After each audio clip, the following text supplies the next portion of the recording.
pull this up.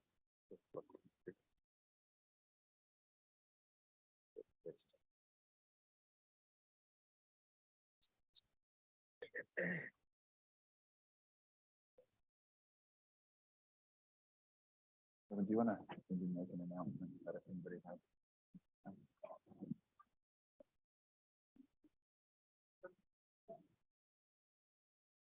While we're waiting, if anyone in the public has speaker cards, you're welcome to bring them up now if you'd like. You don't necessarily need a speaker card to speak though, so.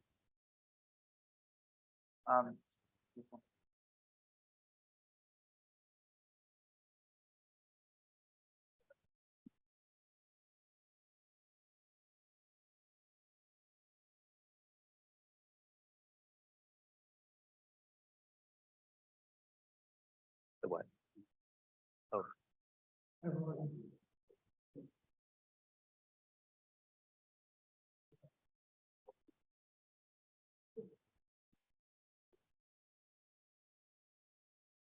We turn this off too. Yeah. I just minimized it.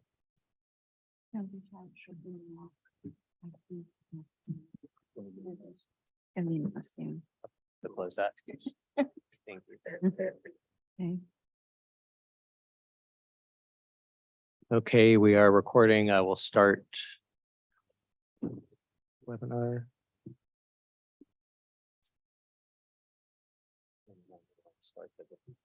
Did you say go? You may begin. All right. Good evening, everybody. I'd like to call this meeting to order. This meeting is the August 28th, 2023 Planning Commission meeting. I'd like to call the meeting to order at 7 p.m. For all those in attendance today, please note that the Planning Commission is being held in person and using the Zoom webinar format. For those of you attending via Zoom, please note that there are several ways to submit comment during this meeting. You may raise your hand in Zoom by clicking on the raise hand button located at the bottom of your screen. Members of the public who are participating in the Zoom webinar by phone can dial *9, that's *9, to raise a hand. You may also send your comments by email to publiccomment@burlingame.org. Staff will be monitoring emails during this meeting, which will be read at the appropriate time. The length of the email comment should be commensurate with the 3 minutes customarily allowed for verbal comments. If you are an applicant or an applicant's representative, I will ask you to raise your hand when your item is up for discussion so that we may be prepared for you to speak at the appropriate time. We ask that you also turn on your video at that time so we may have a more clear communication, stimulating the experience we would have if we were meeting in person.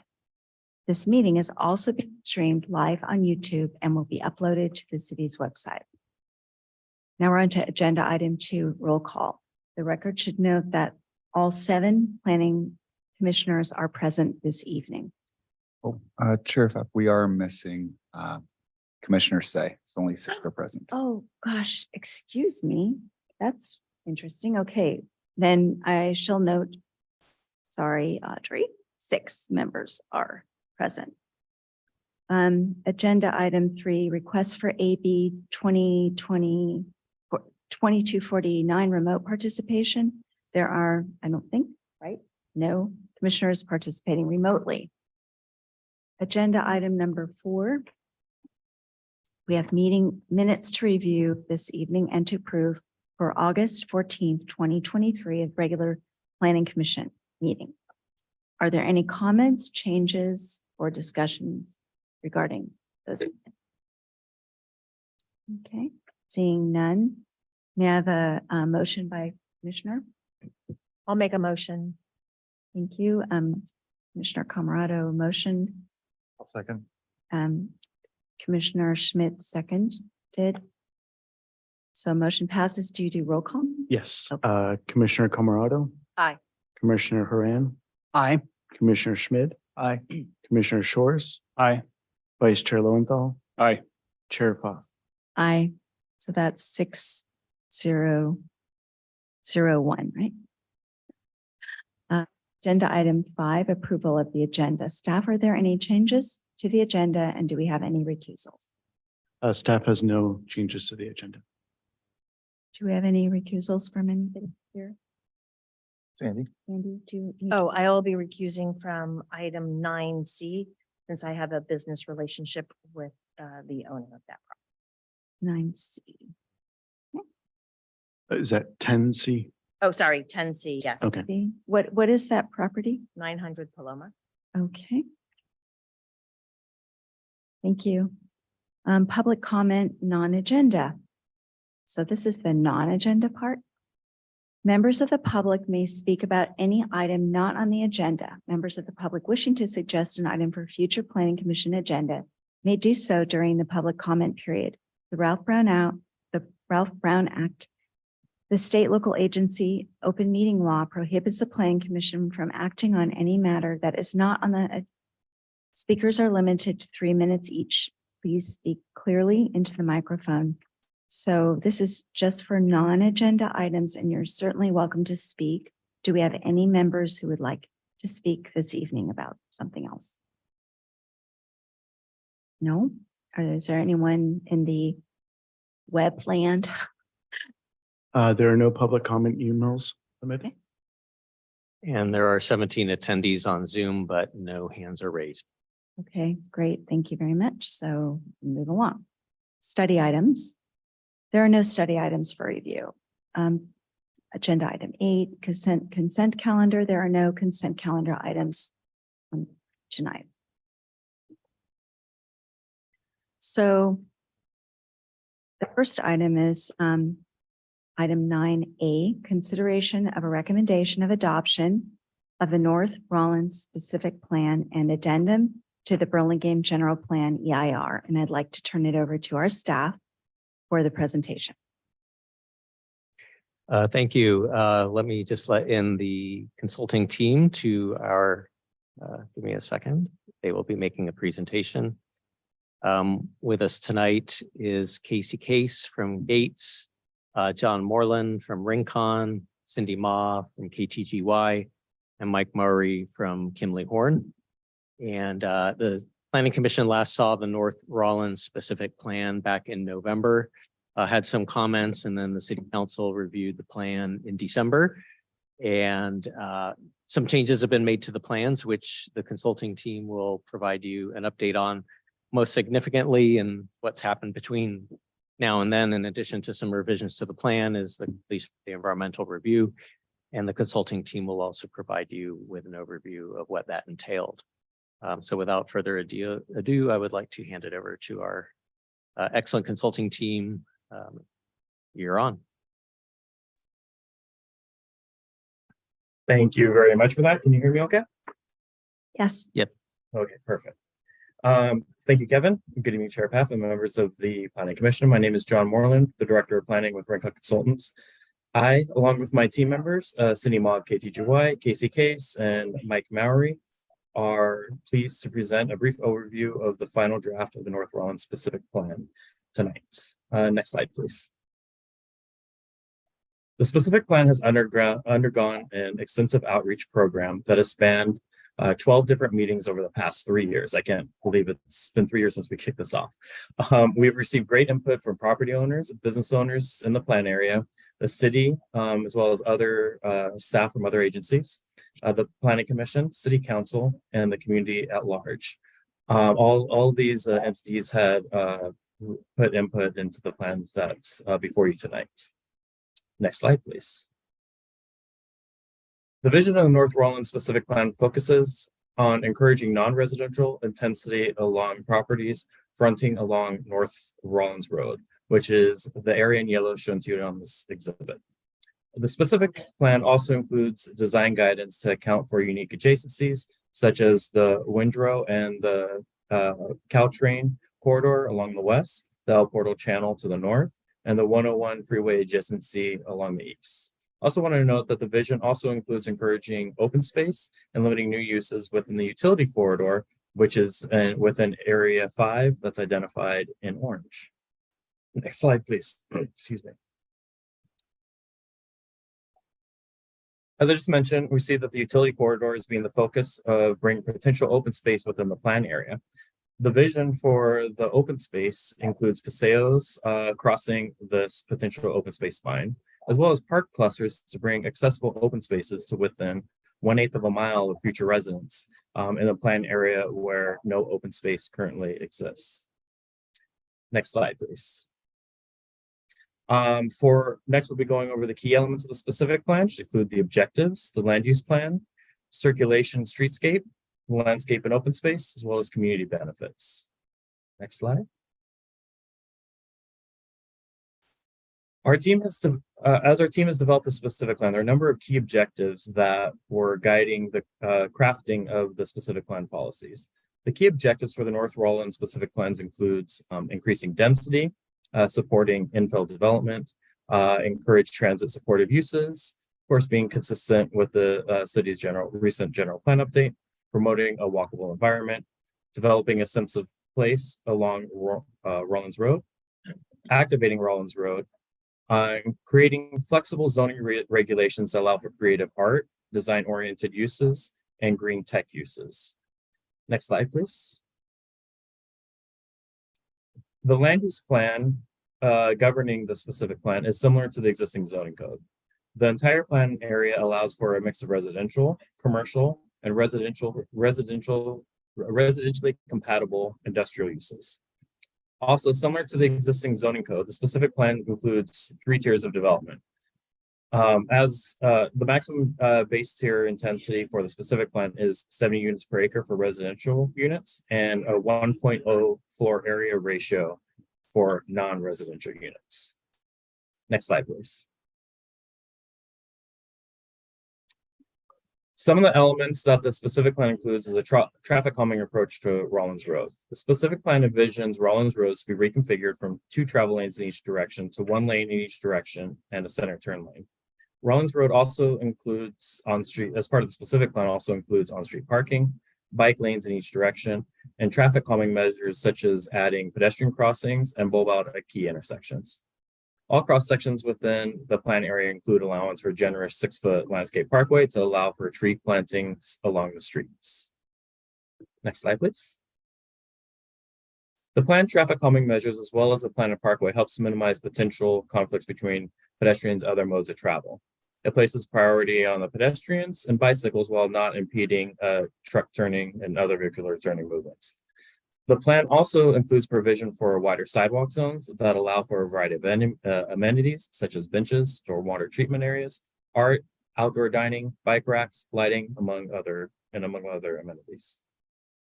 Next slide, please. Similar to the existing code, the specific plan includes community benefit requirements. Oops, I'm sorry about that. Wrong one. As discussed earlier, the plan contemplates adding a mix of open spaces in an area that currently lacks open spaces. The plan envisions a mix of public, common, and private open spaces, considering non-vehicular modes of travel, such as trails and paseos, and the plan also encourages activating public open spaces by installing art, benches, and other amenities. Next slide, please. Similar to the existing code, the specific plan includes community benefit requirements in exchange for development at a higher intensity. However, the specific plan changes the benefit system to a weighted system, putting more emphasis on some elements, such as providing more extensive open space, incorporating a grocery store, and net water use developments as a few examples. Our team has also added additional community benefits to the specific plan, such as paseo and trail enhancements, incorporation of a community or neighborhood center, ground floor retail space or grocery store, public art beyond the minimum requirement, and affordable housing. It should be noted that the draft before you did not include points for affordable housings, but we plan on incorporating that back in before it goes to City Council. That was inadvertently left off in this draft. Next slide, please. Since the Planning Commission last reviewed the plan in late 22, we made a few revisions in addition to the environmental document that we prepared. The community benefit points, as we previously mentioned, we also reduced the minimum size of a grocery store to qualify for a benefit from 10,000 square feet to 6,000 square feet. We added clarification that the minimum open space requirement of 1,500 square feet only applies to base tier projects, and any residential or mixed-use development in excess of 30 units per acre would be required to provide 12% of the lot area towards open space. We also added streetscape lighting guidance, eliminated native plant requirements, and enhanced the Envision Burlingame vision discussion amongst other edits. Next slide, please. Part of the item before you includes an addendum to the 2040 General Plan EIR. The intent of this document is to provide additional information regarding potential environmental impacts of the proposed plan changes as a result of the North Rawlins specific plan. As a result of our analysis, the adoption of the specific plan would only result in minor changes to the 2040 General Plan EIR. The city may approve a project based on the analysis provided on in the addendum, as long as the environmental impacts previously analyzed are within the 2040 General Plan EIR. This is an informational document that helps illustrate that the project does not require any revisions to the final EIR, and that our intent is to show that no new information or significant changes in circumstances surrounding the project have occurred since the certification of the final EIR, and that the previous analysis remains adequate under CEQA. Next slide, please. So as a result, the proposed specific plan is substantially similar to the existing zoning code for the North Rawlins area, and similar to the City of Burlingame's previously approved general plan, as discussed and analyzed in 2040 EIR. The minor modification between the 2040 general plan and the proposed specific plan would not introduce any new significant environmental impacts beyond those which have already been identified and characterized in the approved 2040 general plan EIR. And then the conditions that are described in CEQA guidelines, section 15.162, call for the preparation of a subsequent EIR have occurred or would occur as a result of the proposed specific plan. And therefore, the addendum to the 2040 general plan's final EIR is consistent with CEQA, and the addendum is the appropriate level of environmental documentation to provide review for the North Rawlins specific plan. And I just want to say thank you. Our team is available for questions, and I'll hand it over to Kevin for the recommendation. Thank you, John. So what we'll be looking for, first, we'll take questions from the Planning Commission and then also from the public, if there are. And then ultimately, we would like a recommendation from the Planning Commission, first on the addendum to the General Plan EIR, because we want to make sure that the environmental is squared away before we actually look at the plan. Then we would follow with the resolution for adoption of the plan. If there's any changes that you would want to see recommended to the City Council, you can make that as part of your recommendation. The resolutions are with your staff report, so you're not flying blind. You got some resolutions to build off of, but ultimately this is a recommendation to the City Council. And with that, I'm happy to take questions as well as our consulting team. We have on there, as I mentioned, John Moreland from Rincon, Cindy Ma from KTGY, Casey Case from Gates is our landscape designer, architects, and Mike Murray is Kimley Horn for traffic and. So I'm gonna let my colleagues ask for a couple, but I'm gonna let my colleagues go first. So. start. Yeah, maybe I'll start. So each of the specific plans and developments we see, there's a statement for the impact that it doesn't exceed water and wastewater capacity. How do we know in aggregate some of all of these don't? That is a purpose of the EIR addendum and the study. So to kind of explain it conceptually, the EIR addendum says this plan is essentially consistent with what the general plan looked at, which did look at the kind of full build out of in terms of water, infrastructure, traffic, all of that. However, the specific plan did make some adjustments, particularly to add a little bit more housing and then take away a little bit from the office and the industrial growth projections. And that was all, this was kind of a balancing to figure out how much then do you take away to basically even it out. So it's a draw. The urban water management plan is something that looks at water supply citywide, and the general plan was reflects the current existing urban water management plan. That plan will be updated in the next year or two. So it will catch up with anything that the general plan had not anticipated, but in terms of this plan, it tracks pretty closely to what the general plan had already anticipated.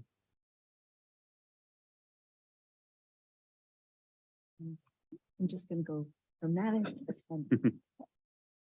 Yeah, it's a follow-up question from the last meeting when I asked the same question, but was there any more consideration to path of travel for kids getting to school? I know that was something that was going to be looked into. I'm concerned about both capacity, which I think last time you said that there is capacity in the district, but then the path of travel was still up for consideration. Certainly if a consulting team wants to weigh in, but there has been consideration. There was a study to look at the feasibility of really the direct path would be either above or below the railroad tracks. And that's not a small consideration. That's going to be expensive infrastructure, but that is what is needed. So in the early years, it's not going to be a direct path of travel. And that's, not entirely desirable, but until there's the ability to cross the tracks in some sort of way and ideally connect over to Truesdale Drive, and then that leads to the schools. It will be indirect for now.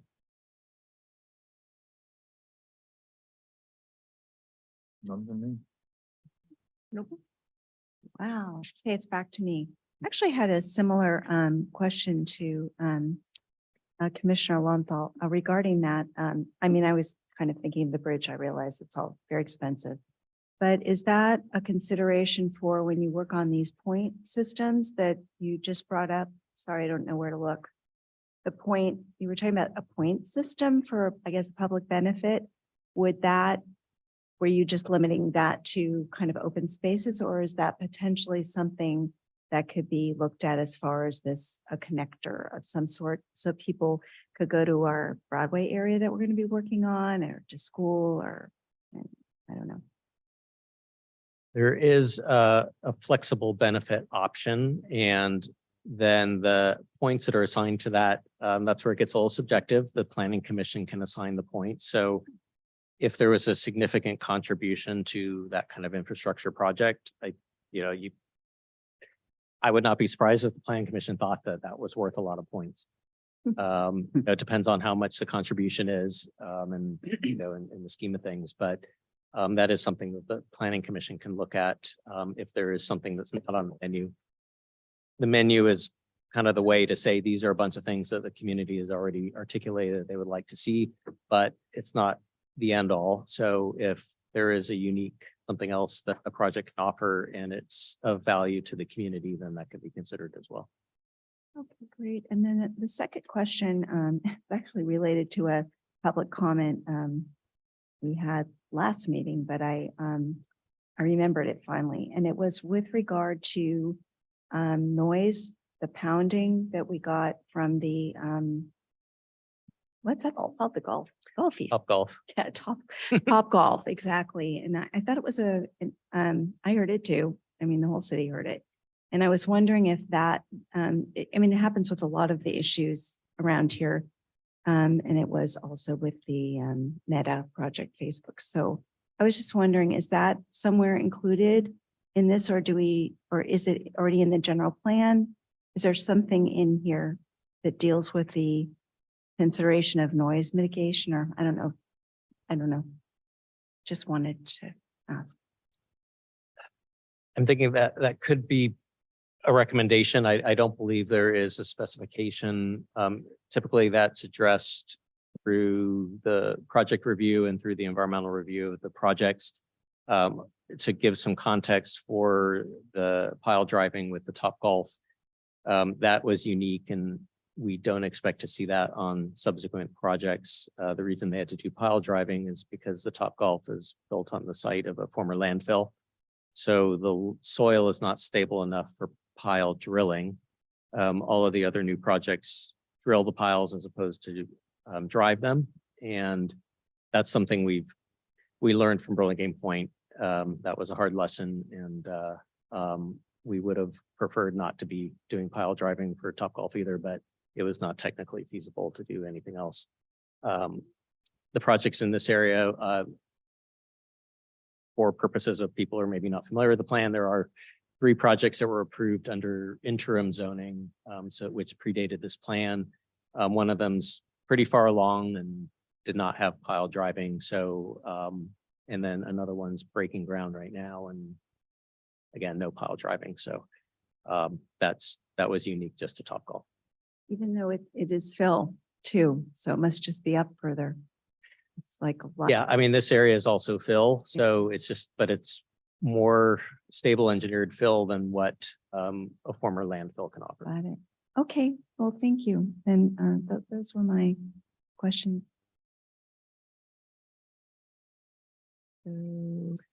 So I think at this Like- point, you could check if there are questions from the public. Okay, is there anyone sitting there? You came all this way and would you like to comment or on this, what you understand of what you've just seen? The area we're speaking about is the Rollins Road area and how it's going to be changing. It's going to have residential aspect to it, as you can see maybe from some of the projects being built now. I'm not seeing any hands raised. And there are no public comment emails. Yes, you do. It's okay, it's not that bad. I won't bite. I'm Heather, I have. and my question is, the design group, did they consider the neighborhood? Because I think I heard that they solicited input from the neighborhood to make sure that this was something that would be welcome. Are you saying for everything in this plan or just during the general? Generally, yeah, I do know, are we supposed to do back and forth? Do I do back and forth and answer? I think what you could, if you have no, kind of put out all your questions and then we can- that's it. that's it. That's my big question. I have more later, don't worry. Oh, yeah, no, it's just, when this area was, altered, it was probably one of the major changes, not much changed, with many areas, but this one did change a lot because it became, rather than just industrial, which it had been since the 50s and 60s. It has a portion which is kind of supposed to be a fun area that's, some fun uses plus including residential. And what we've seen so far has been a lot of residential. That's been the choice project out there, because what's happened over time is the state has mandated a lot of housing. So that kind of went together with a good area to start. So that's what happened. As far as asking the people out there, I don't know. They would have been included though in the big general plan update. I think everyone was included. They did a lot of outreach, I have to say. So Thank you, Chair Pop. And let me just add, yes, exactly. The general plan was really the beginning of this. And when we were updating the city's general plan, there was a question, what parts of the city do you want to see stay the same and what areas do you want to see some changes? And this area was one where people were interested in seeing some changes. So the vision kind of developed a number of years ago. For this plan itself, we did put together a community advisory committee. It was primarily property owners or business owners within the area. So there are no residents there yet. So they were owners of businesses that are there. We did have a couple of community meetings as well, and we did get some residents from adjacent, particularly the neighborhood just to the other side of the railroad tracks. But given that there's no residents in this area right now, it was a little different kind of workshops in terms of just attendance and such. But yeah, it really kind of did grow up from the general plan update and looking at what did the city see this area becoming. great, thank you. So, Comment. oh, yes, please come forward.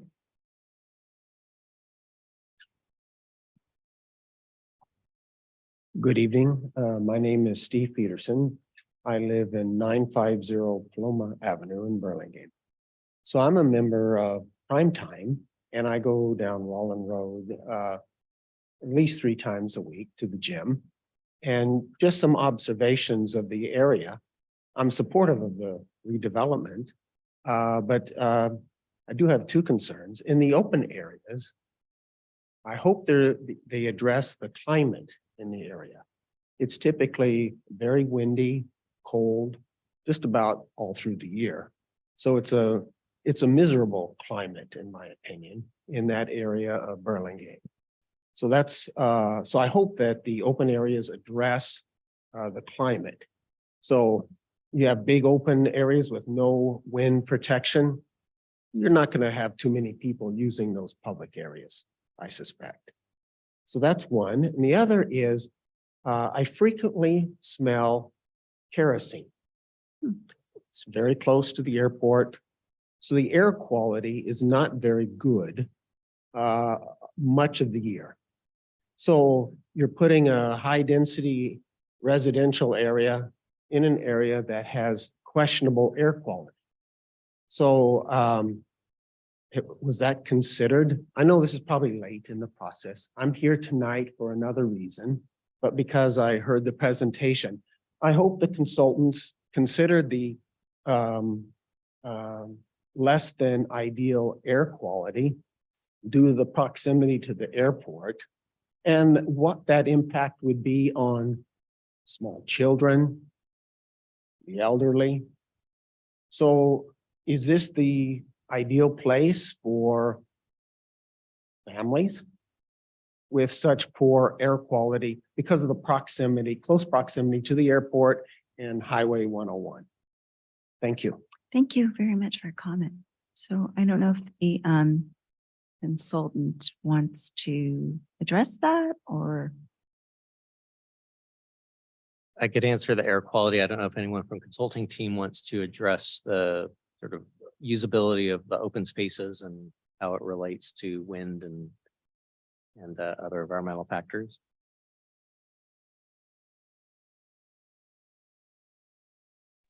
I can speak to the concept design for the open spaces does articulate that it needs to be mindful of the microclimate, and there is a windrow trail that exists that we have intention to keep, although it's not an addition to what's there existingly. But we do have information in the landscape section that designates mindfulness for planting for adjacent uses and for creating pedestrian-centric spaces. So I think that ideally will capture consideration for the future development and how it intends to be used with mindfulness of the existing conditions as well.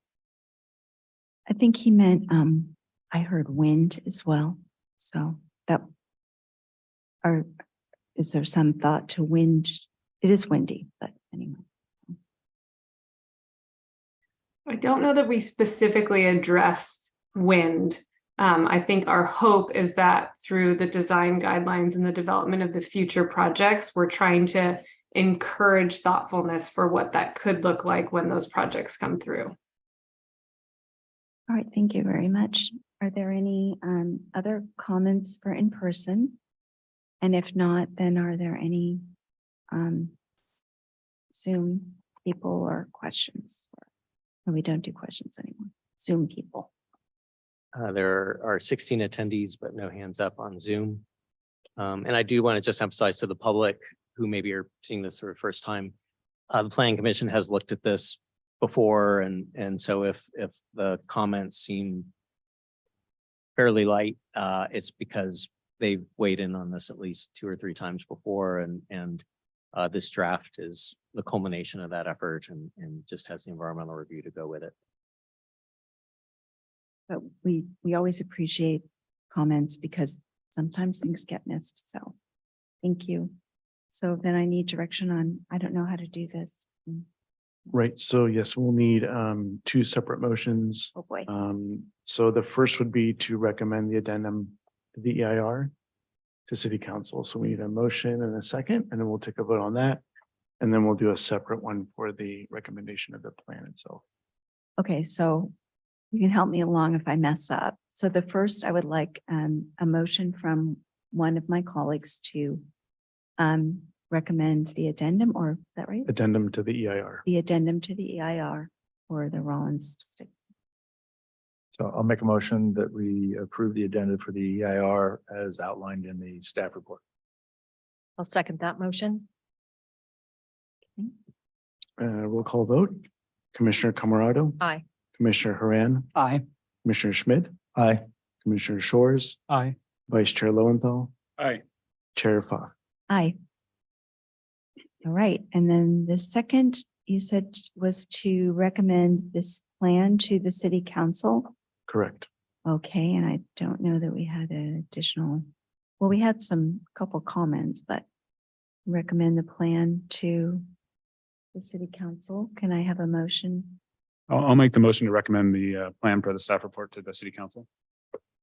Second that. Commissioner Camerado. Aye. Commissioner Haran, Aye.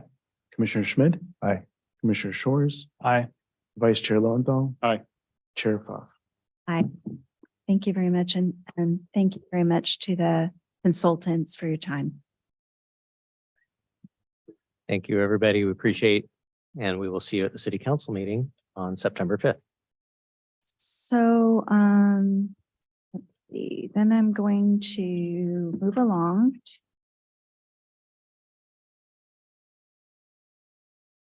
Design review items. We are at 10A, 1312 Mills Avenue.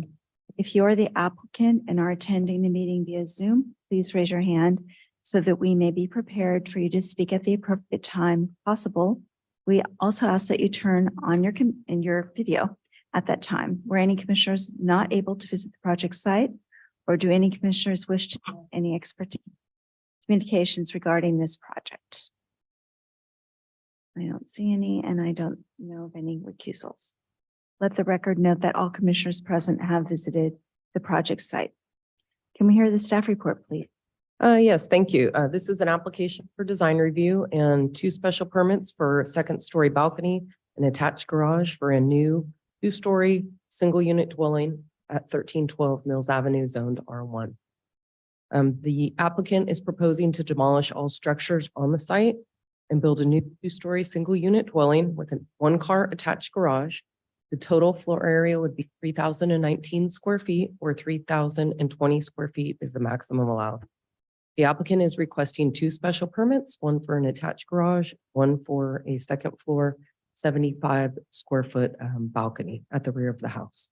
There would be a total of 4 bedrooms proposed, requiring 2 parking spaces, one of which must be covered. And the new attached 1-car garage would provide the required covered space, and an uncovered space would be provided in the driveway.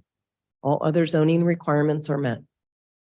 The application before you for consideration this evening is design review and a special permit for an attached garage and special permit for a 2nd floor balcony. The required findings are provided in the staff report for your reference for both design review and a special permit. That concludes my presentation, and I'm happy to answer any questions you might have. Thank you. Thank you. So are there any questions of staff, my colleagues? I have one, but I'm not sure it's for you or for the applicant. It's regarding the large redwood tree in the back. Is there an active request for removal of that tree, which is not in the footprint of the house? I am not seeing any information regarding that, so the applicant can answer that question for you. Okay, and the second one was also another landscape question about a tree that is marked on the plan as I think it's a cypress as being on the front lawn. Yes, the existing cypress. I didn't see a tree in the lawn. So I don't know what that is. So I will ask. Okay. Thank you.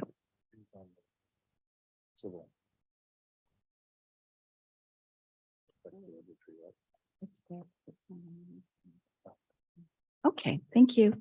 So then we're gonna go to the public hearing. I'm gonna open the public hearing with the applicant forward and state your name. I think it's gonna be Jesse on Zoom. And state your name and anything else you'd like us to know about your project.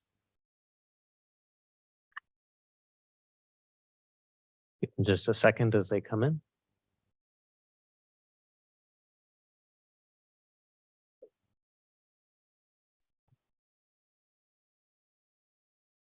Jesse. Hello, Commissioners.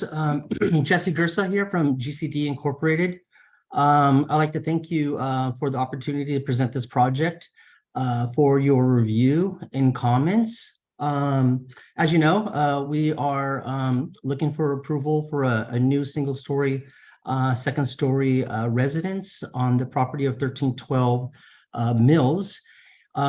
Me and the clients, the Jalapalis, who are online, have worked really hard to kind of create a beautiful house for themselves, as well as it fitting in the neighborhood itself, in design and size. The thing that we've done is that we've really kept a nice Burlingame style gable house with dormers, and gave it a little bit of a contemporary look that my client was looking to achieve.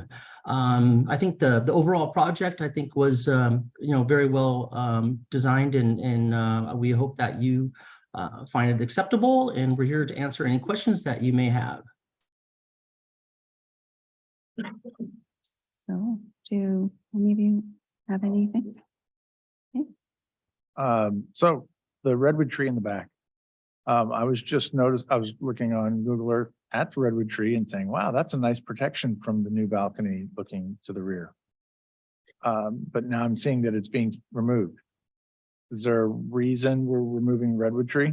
Yeah, well, currently what we're thinking is that that current redwood tree is in the way of a power line that is coming from a power pole to the rear of the residence. So we have some issues there. And in addition to that is that my clients in the future are really looking to put an ADU in the rear of the property. So this very, very large redwood tree has very large roots that encroach throughout half of the property. So this kind of brings us into the case of why we connected the garage to the house is for the reason also is that if we were to do anything detached in the back, there would be no way, because these roots are just pretty gigantic. So our future intent for that back area is to get approval from Parks and Recs to remove that redwood tree so that we could build the ADU there in the future. So I'm not a fabulous landscape guy, but your symbols in the back don't look very big. Okay. So how are you going to then, there's a lot of protection, sightline and everything with that tree now. I'm not seeing that landscaping being very sizable and helping to, because now you're adding a balcony too, a second-story balcony. Mm-hmm. So I'm concerned about the view leakage now that the tree was going to protect. Okay. Well, as far as I could see in the rear, I'm not sure how much privacy intrusion would happen with the removal of that actual tree. It's kind of hard to get up on the roof and take a look at that point in time, but at this point, it's something that needs to be considered because somebody's going to bring it up. So we could plant more trees. Well, I mean, so that's something that we have to kind of look at with having the future ADU in the back. We could kind of work around with creating some trees in the rear for some screening. That is something we can most definitely look at. Well, I just don't think that I wouldn't be as worried if it was just second-story windows, but now you're adding a balcony in the back. So that really creates a sense of use outside, closer to that back fence, and how we're reducing the the foliage that would otherwise separate the two neighbors. So that's my concern with that. Okay. They're kind of tied together, right? They're kind of tied together. I understand why the tree, and I get it because those are difficult trees to work with, but they're also big trees that we do kind of like in our town. And it also then, the replacement isn't that big. So, okay, thanks. Okay. Do I have some more? comments? No?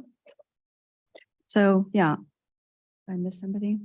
So, yeah, just, you know me, I've got a redwood tree, so I'm having trouble with this. That's a comment, but my question is, this is not even in a footprint.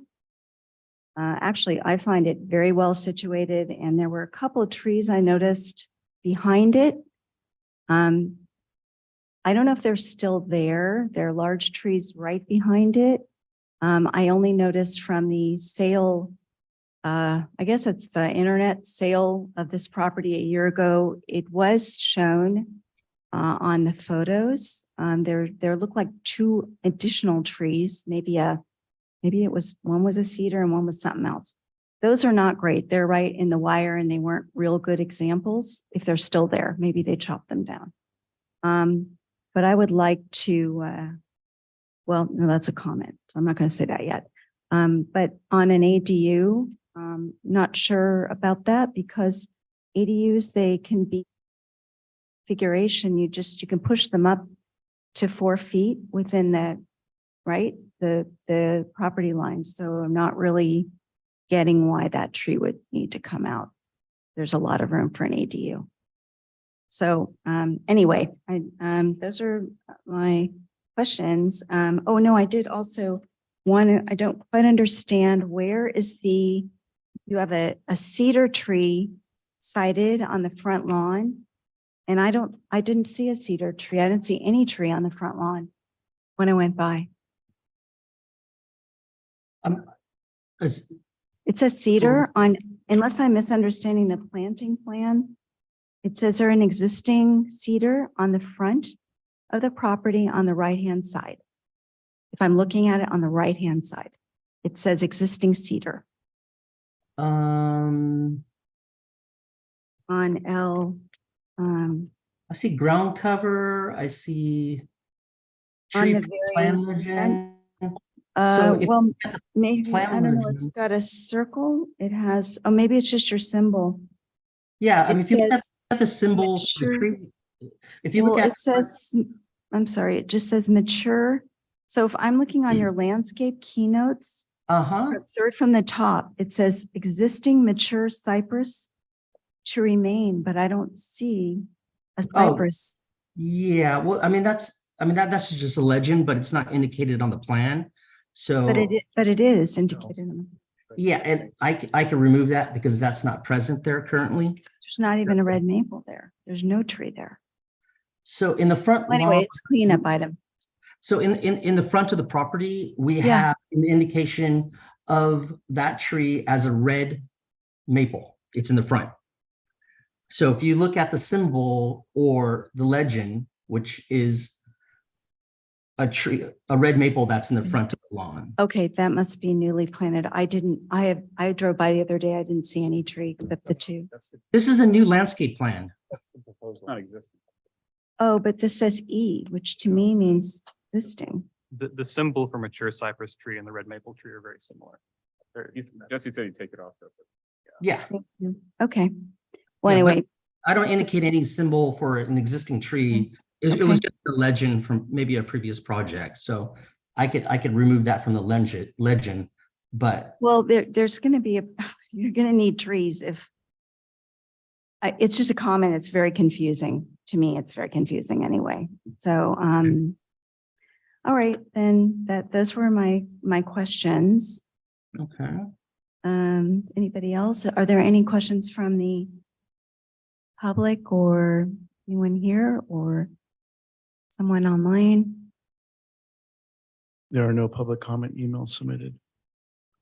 There are 16 attendees on Zoom, but no hands are raised. Okay. All right, then I'll bring it back to the group.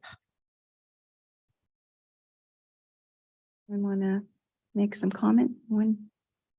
Sure, I can start. I think it's a really nice looking project. I think Jesse did a really nice job, and part of his comment was to kind of capture that Burlingame charm, and I think he's done that with the design of the house. I think based on the neighborhood, it's going to fit real well with Mass. There are several houses on Mills with attached garages, so I can find for that. The second story balcony doesn't bother me. I certainly understand the privacy concerns, but it would be no different if there were windows there. And it looks like it's going to conform with all the reforestation that is required for planning. I think the Parks and Rec will take care of the redwood.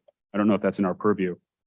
I would hate to see a redwood go away, but I don't know if that's within our control. But I could find for moving this forward. So as it relates to the redwood tree, I have a property that has a house next door that has 5 redwood trees on a 6,000 square foot lot. And I can tell you the droppings are horrible.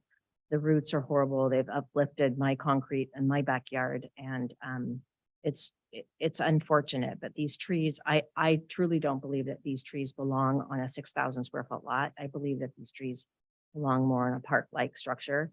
But I do think that I would love to see a much more robust landscape plan and more trees on that back fence to kind of create some privacy back there.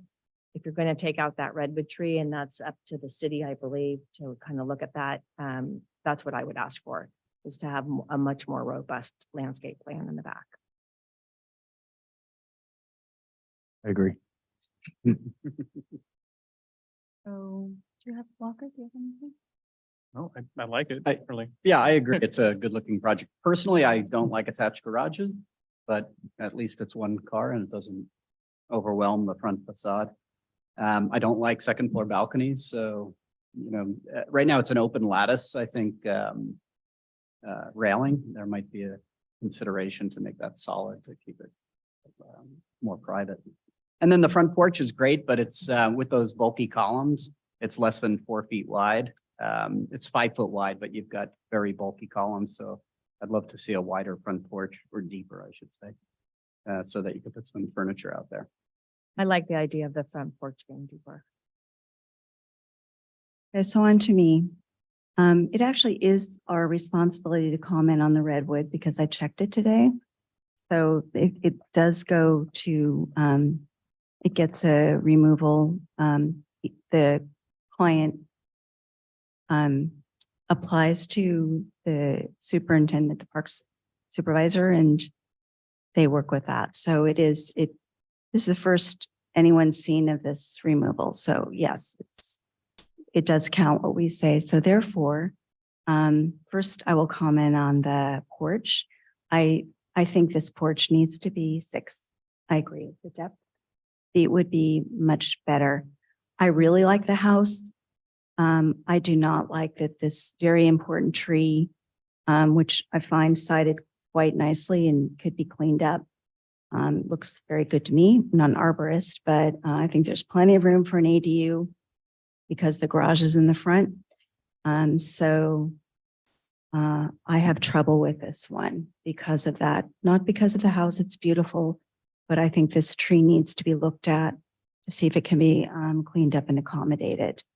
Because it's going to be very fast change that comes out. It's not 6 redwoods. I get that. It's 1.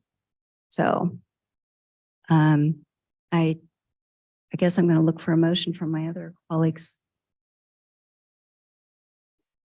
I'd like to make a motion that we bring it back on action item.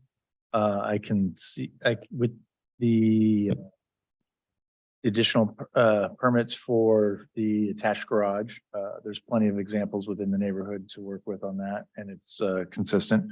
And I can also see the special permit for the rear balcony. And I would support this coming back. I'll second that. All right, roll call vote. Commissioner Camarado. Aye. Commissioner Haran. Aye. Commissioner Schmidt. Aye. Commissioner Shores. Aye. Vice Chair Lowenthal. Aye. Chair Pfaff. No. Motion passes 5-1-0-1. Okay, that brings us to 10B, 1812 Castaneda Drive. If you are the applicant or attending the meeting via Zoom, please raise your hand so that we may be prepared for you to speak at the appropriate time. If possible, we ask that you also turn on your video at that time. Were any commissioners not able to visit the project site, or do any commissioners wish to note any ex parte communications regarding this project? Nope. Okay, don't see any. Let the record note that all commissioners present have visited the site. Can we hear the staff report, please? Yes, thank you. This is an application for design review and a hillside area construction permit for a second-story addition to an existing single-unit dwelling at 1812 Castaneda Drive, zoned R1. The subject property currently contains a single-story, single-unit dwelling with an attached garage.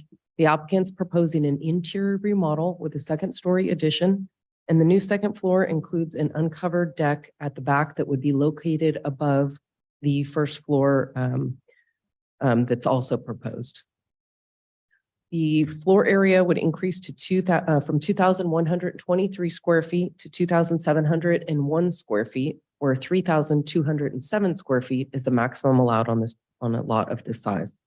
The number of bedrooms would increase from 3 to 4, which requires 2 parking spaces, one of which should be covered and one uncovered. There are 2 covered parking spaces provided in the attached garage. And currently the existing driveway length is only 15 feet, 8 inches and is not deep enough to provide the required code complying uncovered space. Therefore, the attached garage with 2 covered parking spaces fulfills the parking requirement as required by the zoning code. All other zoning requirements have been met. The subject property is located in the hillside overlay zone, and the zoning code states that hillside development shall be designed to preserve existing distant views, and these view preservation should be limited to obstruction of distant views such as San Francisco Bay, the San Francisco Airport, and Mills Canyon, primarily from indoor living spaces. Planning staff would note, however, that the special permit requirement for decks of 75 square feet does not apply to properties in the hillside overlay zone. So a special permit is not required in this case. The applicant is requesting design review for the second-story addition, as well as a hillside area construction permit for the second-story addition, and staff has provided the required findings for you in the staff report. I'd like to acknowledge a receipt of a received after letter from a neighbor at the rear on Ashton. It was forwarded to you today, and we put copies at your desk. If you have any further questions, I'd be happy to answer them. Thank you. Let's see. I don't think I have questions. All right. Anybody? No? All right. So you're the applicant.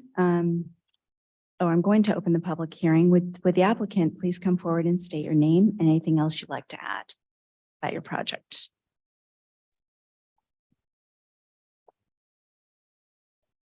Everyone, thank you for your time and taking time out to have this meeting. Can everyone hear me okay? Mhm. Yes. Yes.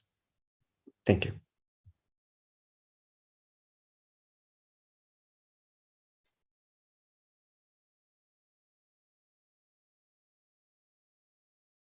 The applicant can make a statement now, or you can go to questions for the applicant. Oh, is that it?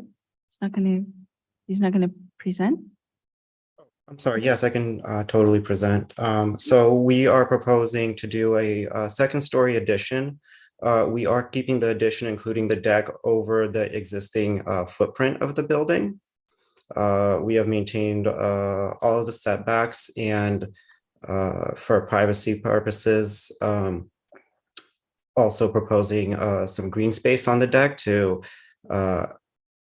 help add with any sort of, to create some sort of privacy screen using vegetation between our neighbor that's closest to our project. We're not proposing to remove any trees. In fact, we're adding some more, and in general, that in terms of that, the landscaping, we're proposing to keep it very, very much separated for the rest of the properties using vegetation. The property itself is set back from the front of the property to try to keep with the existing massing, and it's actually the second floor plate is situated below the existing ridge line, so also trying to a certain degree cover up the mass of the second story addition and make it less visible in relation to the existing bulk of the building. We're located at the bottom of the hillside review district, and as such, most of the properties are located above us in terms of elevation. And so we don't feel that this project, as it is, blocks any existing views for any of our neighbors. I think at this point, I'd like to open it up for comments or questions.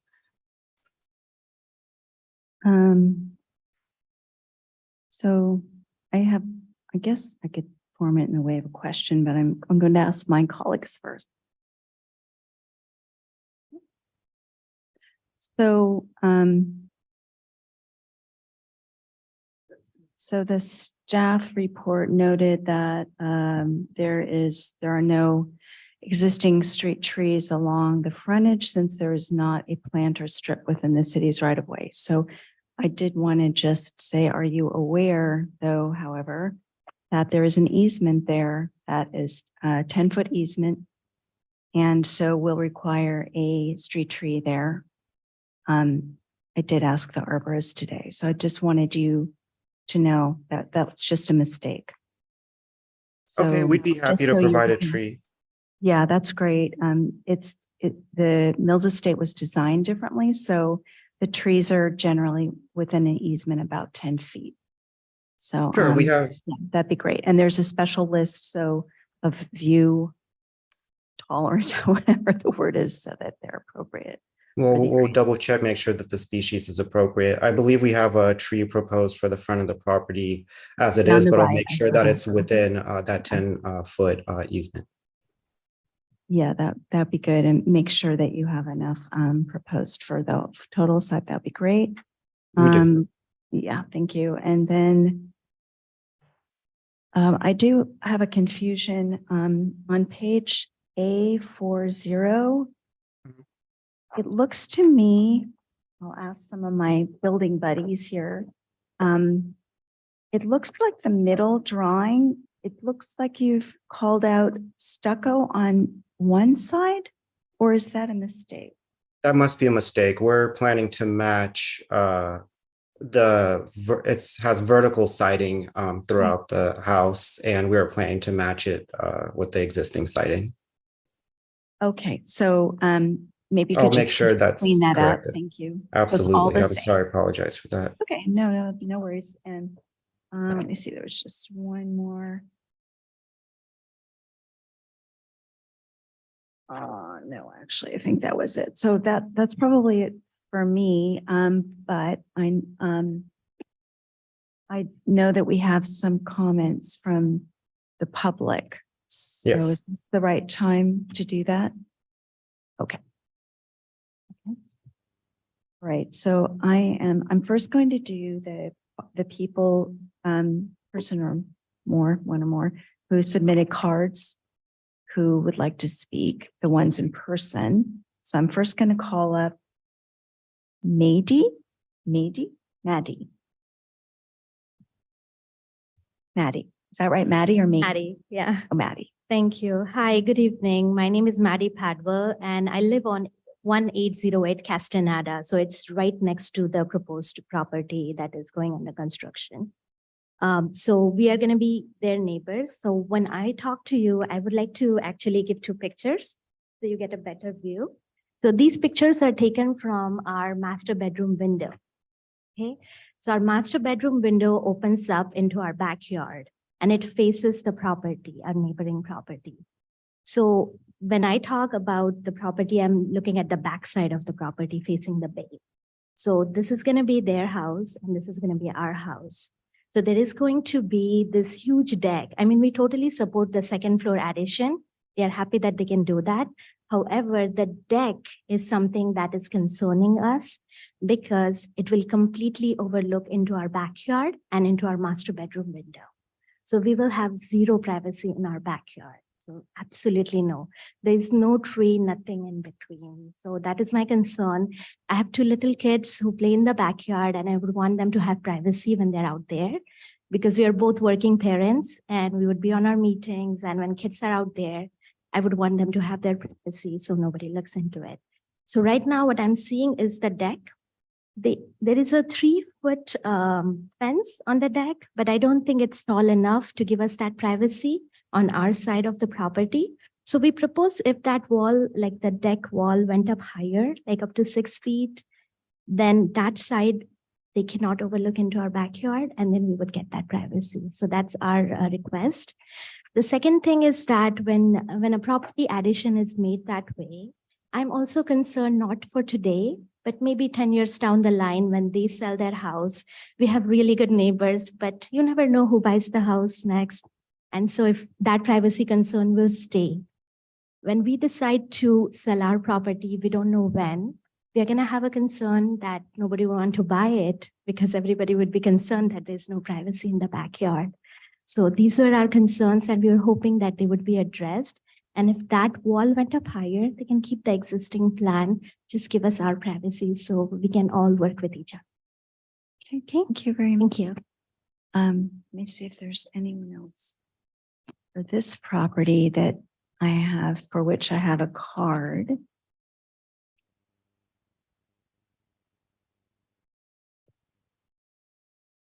No, this is not 10C, that's the other one.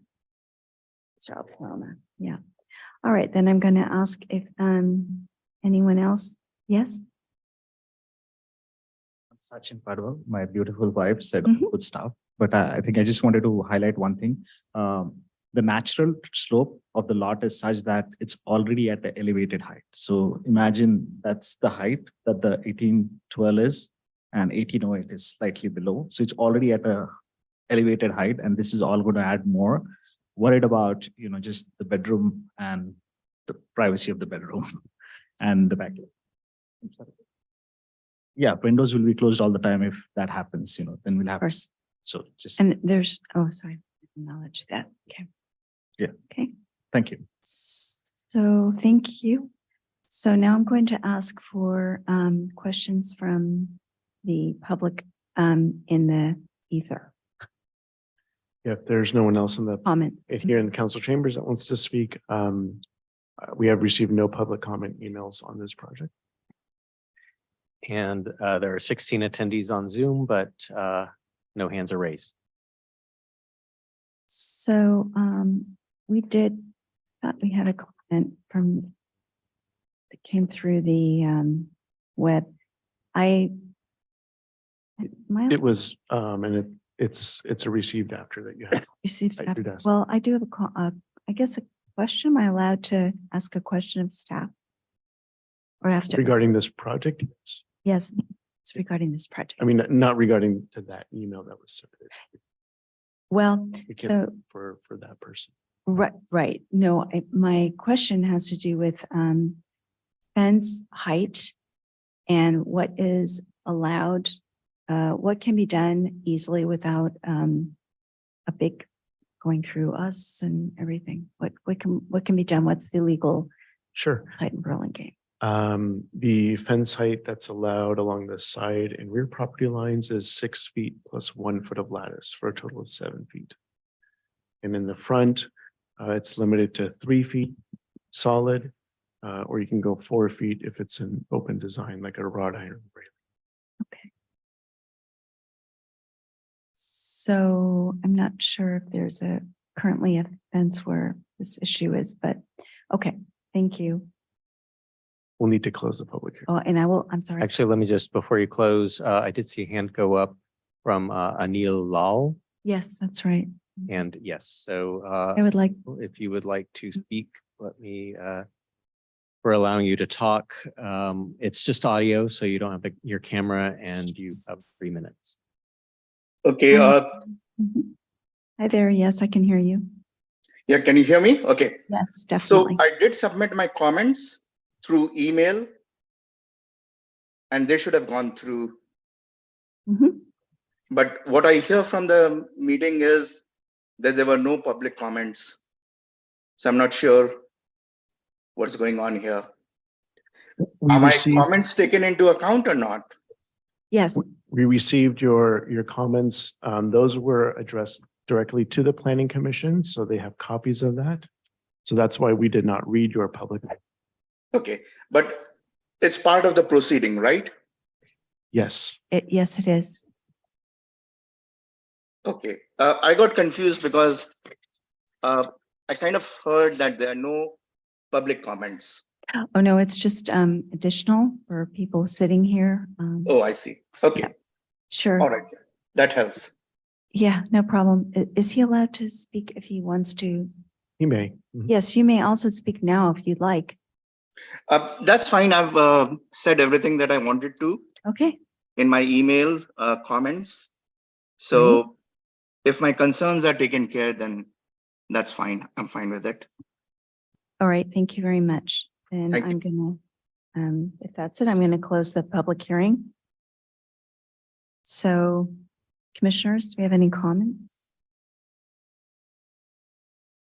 Okay, I'll go. Mhm.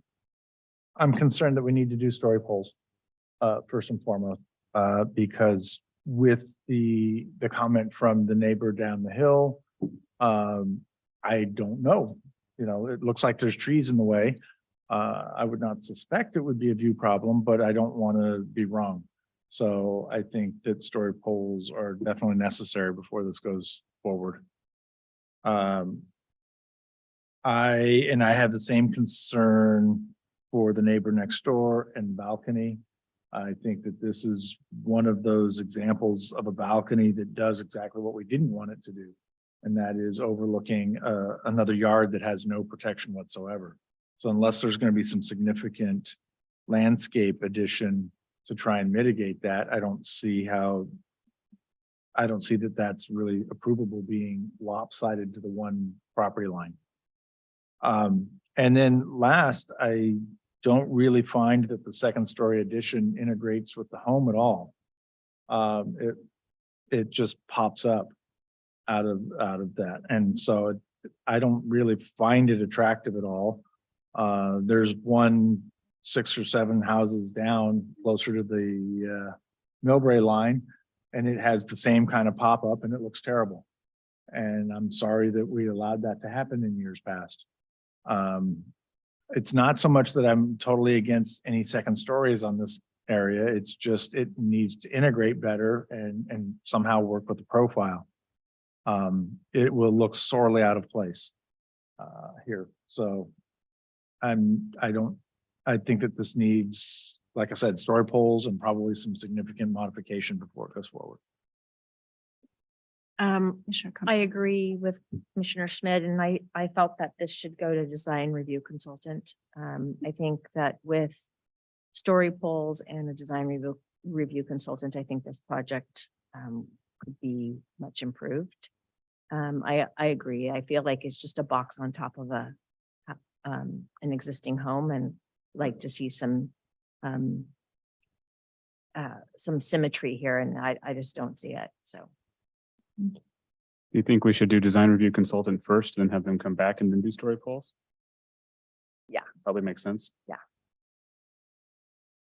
You look like you want to say something. I think, go ahead. Oh, I was just gonna add, on the one hand, I'm not that opposed to the form because it is a bit boxy and it is asymmetrical, but that's also what the house is. It's a little bit on the boxy side and it's a little bit asymmetrical. So I'm not overly offended at that. But similar to another project recently, I think that there are some small things that could be changed to accent the horizontality of this addition as opposed to the verticality. In this case, using the same kind of siding as the first story.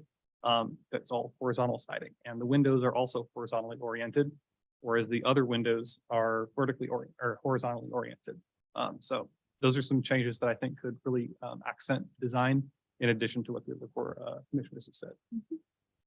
I'd like to see if it's going to go to design review consultant, some details on the garage door, because what they have on the plans is little bit different than is on the rendering.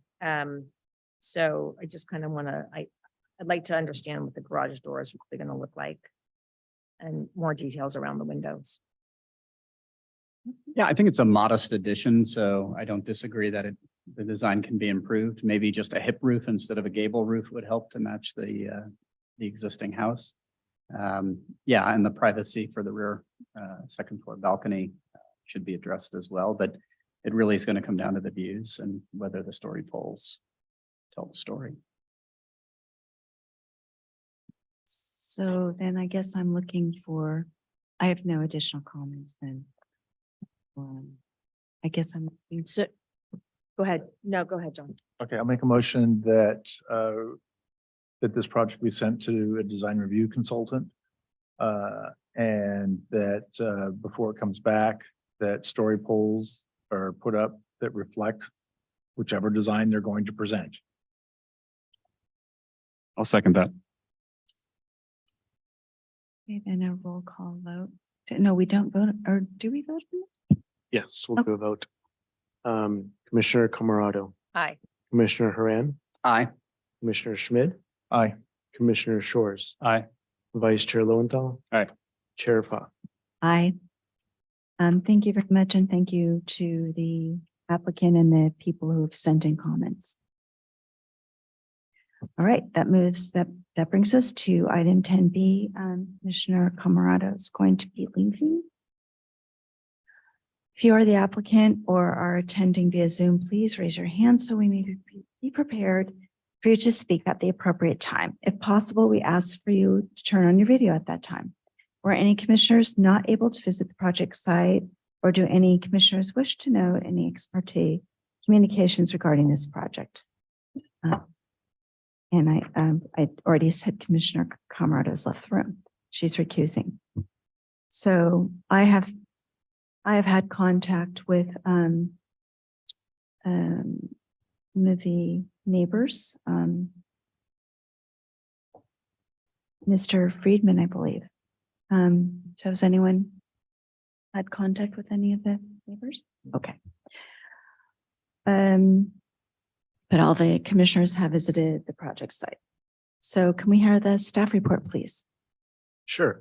Yes, this is an application for design review for a new two-story dwelling attached garage on a lot that contains an existing single unit dwelling, and that is to remain at 900 Paloma Avenue, zoned R2. The subject property is an interior lot with an irregular shape. It's narrow at the front and then widens as it moves towards the rear property line. The property contains an existing one-story single-unit dwelling along the left side property line at the front of the lot, and a detached one-car garage along the right side property line at the middle of the lot. The subject property is zoned R2, which allows up to 2 residential units on a lot. In addition, up to 2 accessory dwelling units are permitted. With this application, the applicant is proposing to retain the existing dwelling, demolish the existing detached garage, and add a new 2-story dwelling with an attached garage to be located behind the existing dwelling. A new carport would connect the two. The total proposed lot coverage is 27.7%, where 40% is the maximum allowed. And I would note that the ADUs are exempt from lot coverage, so that they're not included in that number. In the R2 zoning district, there is no floor area regulation, so we only look at lot coverage. The number of bedrooms in the existing house will remain at 2 bedrooms, and the proposed new dwelling would have 6 bedrooms. 2 parking spaces are required for each dwelling, so for a total of 4 parking spaces. However, state law and zoning regulations state that when a garage is demolished in conjunction with the construction of an ADU, those off-street parking spaces are not required to be replaced. Therefore, the required off-street parking for this project would be 3 parking spaces, and 2 of those have to be covered. 1 covered parking space is provided in the new attached garage, and the second covered space is provided in the carport. There's also an uncovered parking space provided in the driveway. The plans do show 2 uncovered spaces, However, I believe the location of those uncovered spaces are not correctly shown on the site plan. And we've asked the applicant to correct that, and perhaps he can speak to that. But as is proposed, the requirement is met on the property. Planning staff would note that the subject site is located in the special flood hazard area, which requires that the new dwelling and the ADUs be constructed above the base flood elevation plus 1 foot to comply with FEMA and California Building Code requirement. What that means is that it requires that the finished floor elevations of structures be at or above elevation 17 feet. With this application, the finished floors of the new dwelling and the ADUs have been designed at 17 feet to comply. This includes raising the grade at the rear half of the lot by approximately 5 feet, with new retaining walls along the left side, right side, and rear property lines. Staff would note that in letters submitted by neighboring property owners, there are concerns noted with the drainage on the subject property and in the area. Drainage is not under the purview of the Planning Commission, but rather the Public Works Engineering Division.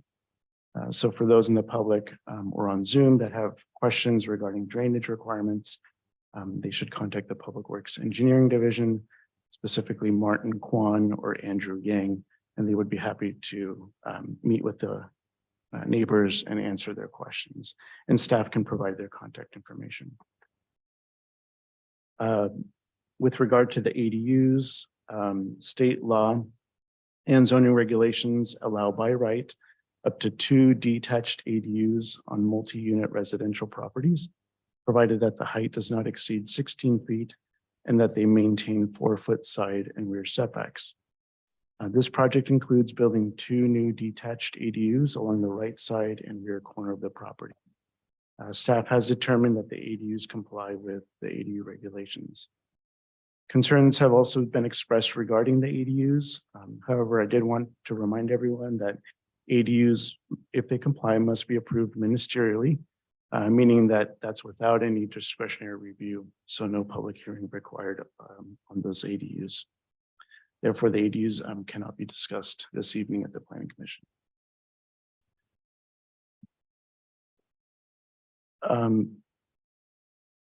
So the only application before you this evening is the design review for that new dwelling. I'd be happy to take any questions of staff. I have a question, Ruben. How large is the R2 zone around this area?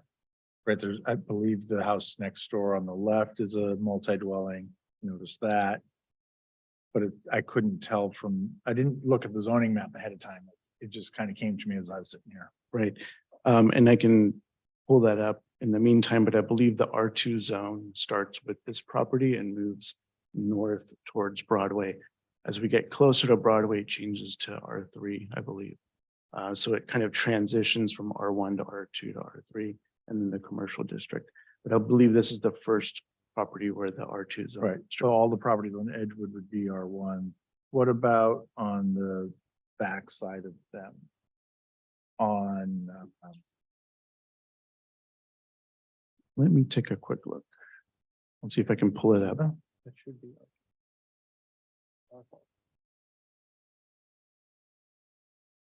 Give me 1 second. I'll see. if I Yeah, can- sorry, I didn't mean to. Ah, there you go. Kevin has it. All right. All R2.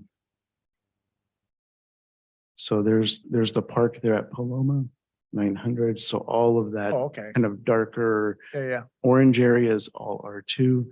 And then just south of that, where it turns to a more beige color, that's Mhm. all R1. Okay, I'm satisfied, thank you. Okay, are there Oh. any? If I could also direct your attention, there were several letters submitted after preparation of the staff report from Jonathan Friedman. And also there was a kind of a statement or a letter of concerns expressed about the project signed by 13 property owners or neighboring property owners. There are also several public comment emails that were submitted, so I'll read those during the public comment period. Okay, so, yeah, does anyone else have a question? I have a question I'm hoping you'll let me ask, and with regard to the glass. If it's obscured next to fences with an ADU, you're gonna let me ask that, or you're gonna shut me down? Is that obscured? If it has anything with the ADU, staff was already for compliance, so. So you can't tell me if it's obscured or not? Is the law obscured in Burlingame? Obscured glass, milky glass. Yeah, we can't comment on that. There's no requirement for it to Okay, be obscure. all right. I was just curious. Okay. So then I guess we're moving to you, Tim. You're in here person. Thank you for showing up in person. So and I think we went through, I'm opening up the public hearing at that point. Yes. So please come forward, state your name, anything else you would like to add. Good evening, Commission. Tim Merdines, Form One Design. I'd like to admit we did not do a neighborhood outreach. That's my fault. As you know, I normally always do that. I've kind of talked to a few of the neighbors that I saw in the beginning of the meeting, and I will send out a letter tomorrow morning stating 1 or 2 Zooms to better outreach to the neighbors that we didn't actually outreach to. That was my mistake. On the good side, I actually think their 7 bullet points can be mostly addressed. And I'll just lightly touch on a few of them, and I'm sure the neighbors will come up, but you know, I'm on everyone's side. I want the neighbors to have as much privacy as the new people do. So I'm here as, you know, trying to make sure that everyone gets their wants and needs somewhat met. As you heard from the Planning Commission, we are not maximizing this lot. It is vastly undersized. We kept the existing house in the front, which is actually a very cool old house. We could have put a 2-story house on that. We could have done a ton of other things, but we didn't. I want everyone to understand that. Also, I lived in the Bay Area for 20 years. I understand these things. You know, everyone thinks I'm from Utah, so just want to put that out there. I lived in the Bay Area for 20 years. I know the issues. I'm just going to go through the bullet points. Again, this is probably going to take 3 meetings because we're starting from -1, basically. So on bullet point number 1, architecture, we were keeping, I'm kind of keying back to keeping that old European style 1-story house front, putting a new rear story behind it, which you're really not going to see because it's behind the first house. It's also kind of masking, or it's basically following the rhythm of the neighbor to the north. It's a very large house. It's in the daylight plane. It's, you know, it's a big box. So we're basically proposing our design to kind of shadow that house. That helps all of the R1 people on Edge Hill. We're putting the 2-story towards the R2s.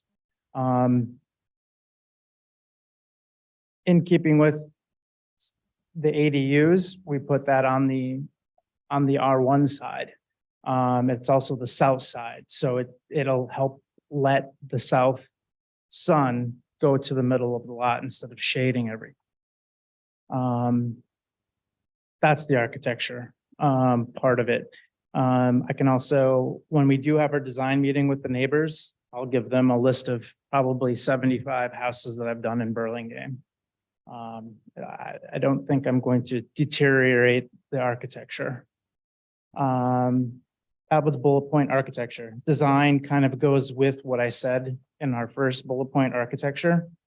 We'll probably do a better 3D with better photo or better realistic colors and a better landscape plan. That was bullet point number 3. We'll continue to work with getting a better landscape plan and a 3D plan.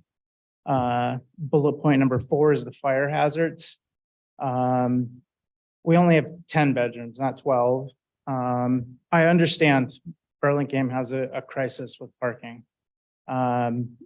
We have above minimal parking. I can probably figure out how to get another spot in there. So fire hazard. Again, we did not maximize this lot. Flooding. I'm going to continue working with the Public Works Department. There's usually, and I've done this before up in Napa, and I've done this before in San Mateo. We can go below their recommendations as an option or an alternative. We have to use floodgates for the crawl spaces. I had a very long talk with the Public Works Department. I just wanted to get this to the Planning Department. We have a very skilled engineer, Travis Lutz, who's my civil engineer.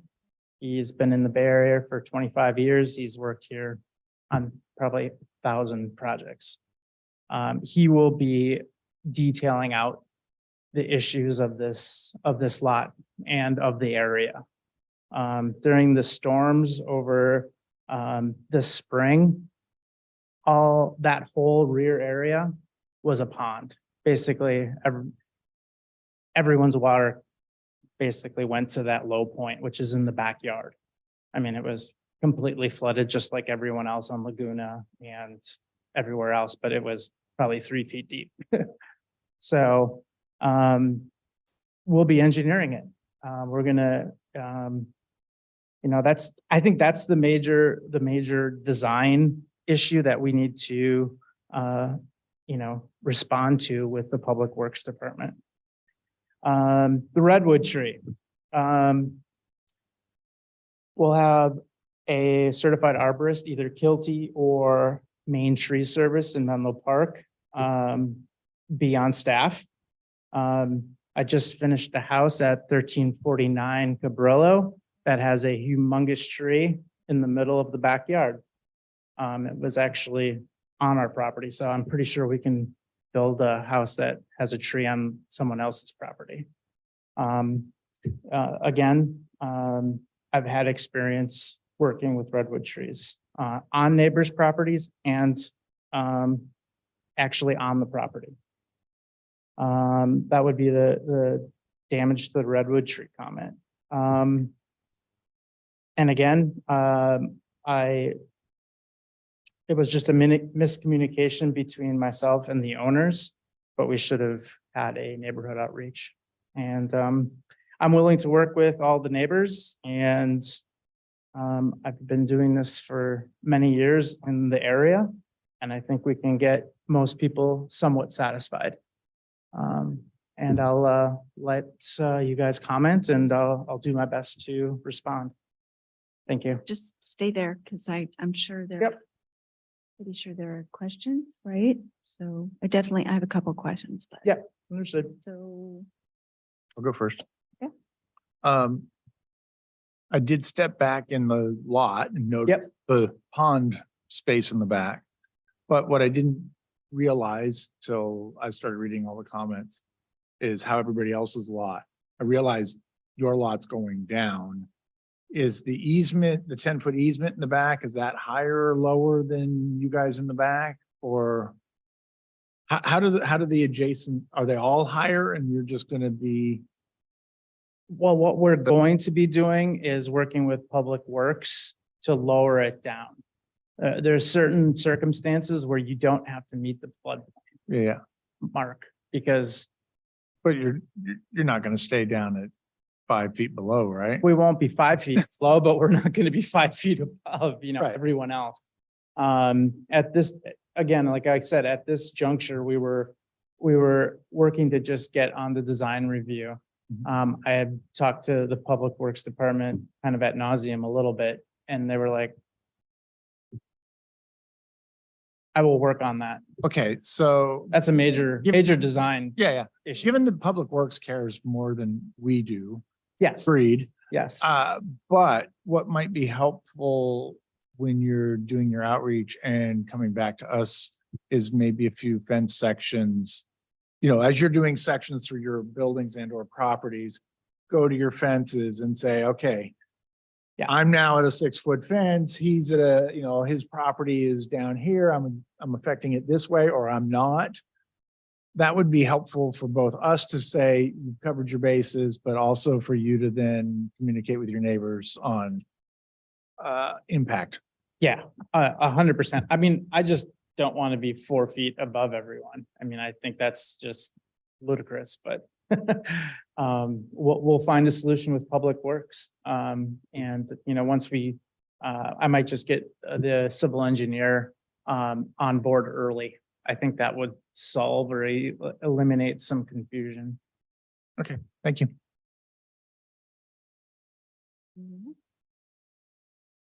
No? Okay, so first I'm going to ask about the house itself, the main house. Yes. We're dealing with. So it looks to me like you have, the bulk is stucco, Correct, have a small amount of wood. correct. So is there, to me, it looks, I understand the concept of a bulky, like a firm bottom, like stucco, get that.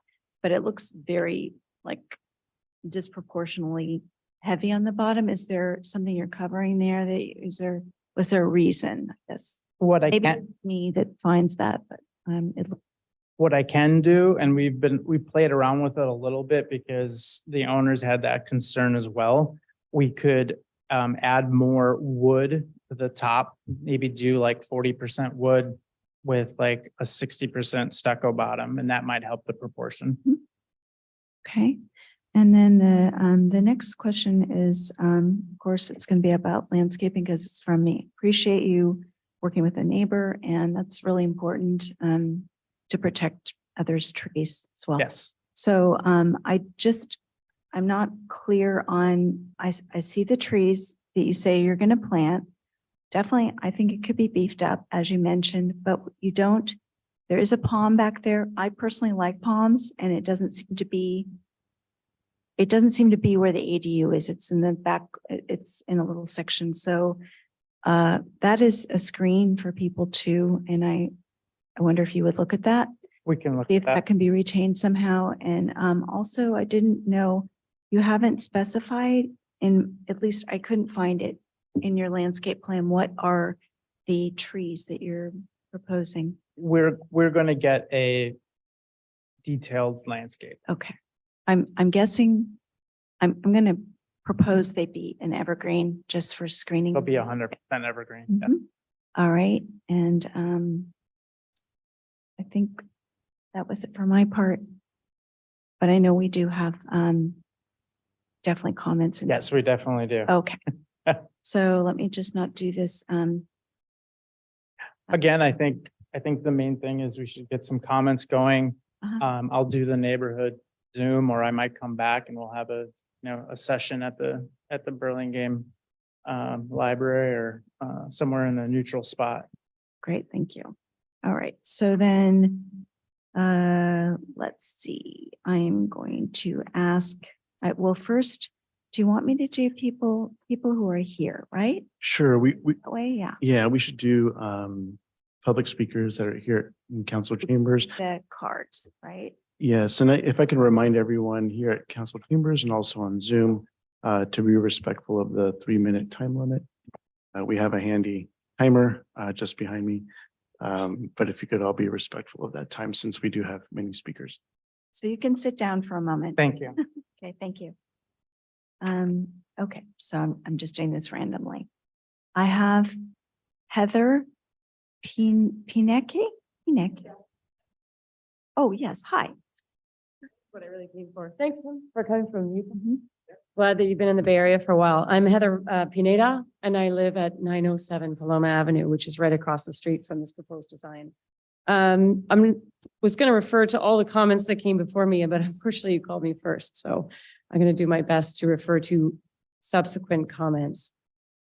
On the design, I've heard several designs tonight and appreciate all of your comments on that. I've heard Burlingame charm doesn't integrate with the neighborhood, use evergreens for screening. I think we all know this is not a good design. It does not the neighborhood. I've been in a build for 3 years now, 3 years in design and planning with this wonderful set of people. And I can tell you that what I saw in these designs is nothing to what I've been held to account for 3 years.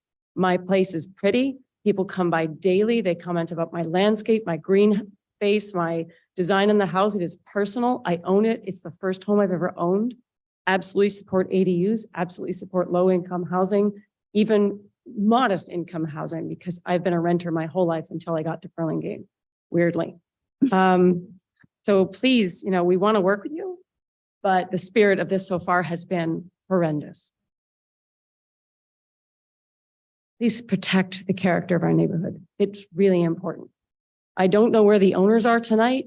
When I started my 3-year build, which was a repair, I went to every single neighbor. I showed them pictures of what I had in mind. I asked for their input, I asked for their feedback. I heard Tim offer, I take you up on that and I'll keep you accountable to that. I would certainly like to meet the owners because we've heard lots of different stories about their intention for this place. And it's shifted every single time I've spoken to them or about them or seen designs. I'm not too happy and I think it shows. Redwoods are a protected species. I understand that Tim has designed around trees, but he is not building. There are other people on the property building. It matters to me that these trees are kept safe. We've had at least a few fall down. This one's healthy. Let's keep it so. The last comment I'd like to make in my 54 seconds left is the liability. The owner insisted to me that she fully intends to live on this property with her extended family. I have no say in that. That's the state's going to mandate how many people we want to cram into a tiny lot. But I can tell you that there was an LLC set up. It's owned now by 900 Paloma LLC, which means it's a limited liability company. Several of the neighbors, myself included, are asked that you be mindful about when we ask for condition of approval with consequences, somebody will have to pay if some of these things go wrong. If it's a limited liability company, are they not trying to be accountable for what's going on this lot? I don't really want to come in with an untrustworthy approach, but like I said, every time I have been faced with this design, something has changed. So there's a little bit of a trust issue here. I have 7 seconds left. I just appreciate the chance to come up and talk to you today. Thank you very much. All right, next I'm going to go to Jay Veach.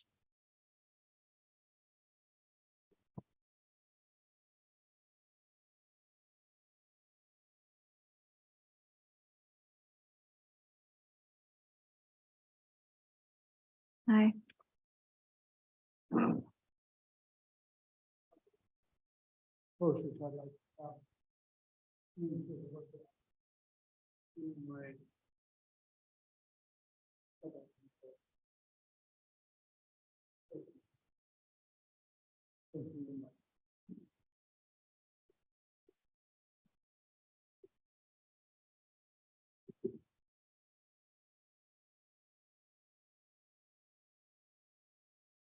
So my name is Jay Veach.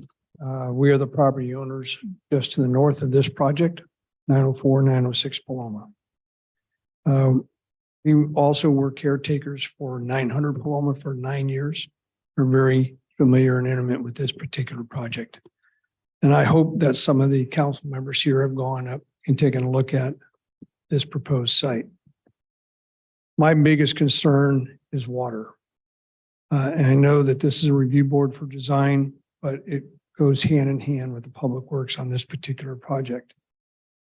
The city of Burlingame has 7 major creeks: El Portal, Truesdale, Mills, Easton, Sanchez, Terrence, Burlingame, and Ralston. And these creeks have been in existence long before Burlingame ever was. And according to the city's website, these creeks are a critical stormwater conveyance system that protects homes, businesses, and transportation networks. From the website, it also states that these creeks are above ground west of El Camino Real, but east of El Camino, the creeks have been diverted to underground man-made drain pipes and culvert. And these structures were built to facilitate landfill for construction of properties east of El Camino Real, which this project is on. According to the city's website, a degraded creek can cause serious property damage and can decrease its value. And as you can see from the map that I've handed you from the city's website, these properties around Laguna, Paloma, Hillcrest, that are between Broadway and Burlingame Avenue lie in a natural flood zone created by the confluence of the Sanchez and Terrence Creek, along with innumerable tributaries that branch off of these two natural stormwater drainages. Sanchez Creek is a major drainage, and its major tributaries start from Skyline at an elevation of over 500 feet and march their way down through the creeks and empty out into the Laguna area of question. It's a 480-foot drop. A lot of water comes down there. And our properties sit at 11 feet of elevation. In a good normal storm weather window that we have, as you can see from these pictures, property at 900, and that's 900, that's the subject property we're referring to, floods very deeply. That extends all the way through the easement. Commissioner Schmidt, you were asking if that easement does, it completely floods. And it goes into the properties on the opposite side, which is the Laguna side of the easement. Oh, I've outdid my 3 minutes. May I have a few more? Or can I use somebody else's 3 minutes? Okay. Well, if I may continue, this is only a few minutes more. Looking at the public work. Before you do, sir, we'll just get a determination from the chair. Okay, I'm sorry, go ahead. Determining it. I think it's fine if there's somebody, we're trying not to set a bad precedent. Yeah, the presenter is always allowed to. Yeah. Yeah, I know that's the way it is. Thank you very much, Mike. We appreciate, okay, Mike. Okay. Okay, there, yeah, let's let him continue. He did a lot of work on this. Okay. So looking at the Public Works map, it clearly outlines the lagoon. It's outlined on that, one of the maps I showed you. And in historical records, Laguna Street was aptly named as it bordered the eastern side of a natural lagoon. Our concern is that as you change the grade level of 900 Paloma and you flatten it out, all you're going to do is spread the watershed area out to the surrounding properties, which are already flooded to an even deeper amount of water on both the hillside or Edge Hill, Laguna, and on the Paloma properties. So I'd like to have this commission work with the Public Works to review these plans.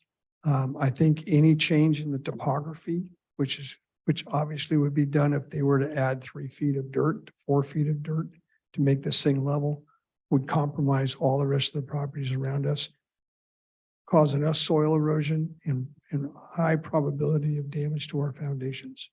And I'll turn this back over. Thank you for your time. Thank you very much. Appreciate it. Okay, so now I'm going to ask Jesse Chia. Jesse Chia? Did I say that right? Hi, this is Jesse. It's my first public hearing. My wife and I live in 909 Laguna, right opposite side of the post projects. I want to emphasize the severity of the flooding happening on the easements, in the backyard, front of the streets. Actually, I have requests for petitions to work with Public Works for solutions. So I want to share this with the commission. This is my backyard. Looks like a swimming pool. And there's another picture of in front of our streets, Laguna. This is happening in the beginning of the year. So I know the applicants emphasized that they would address drainage issue, flooding issue with the public work. What we expect is that we want to how this would address the issues. And I think it doesn't happen overnight. So I want to really highlight that importance of the water issues that we have in the neighborhood. I saw the proposed plan is to elevate the floor to 5 feet.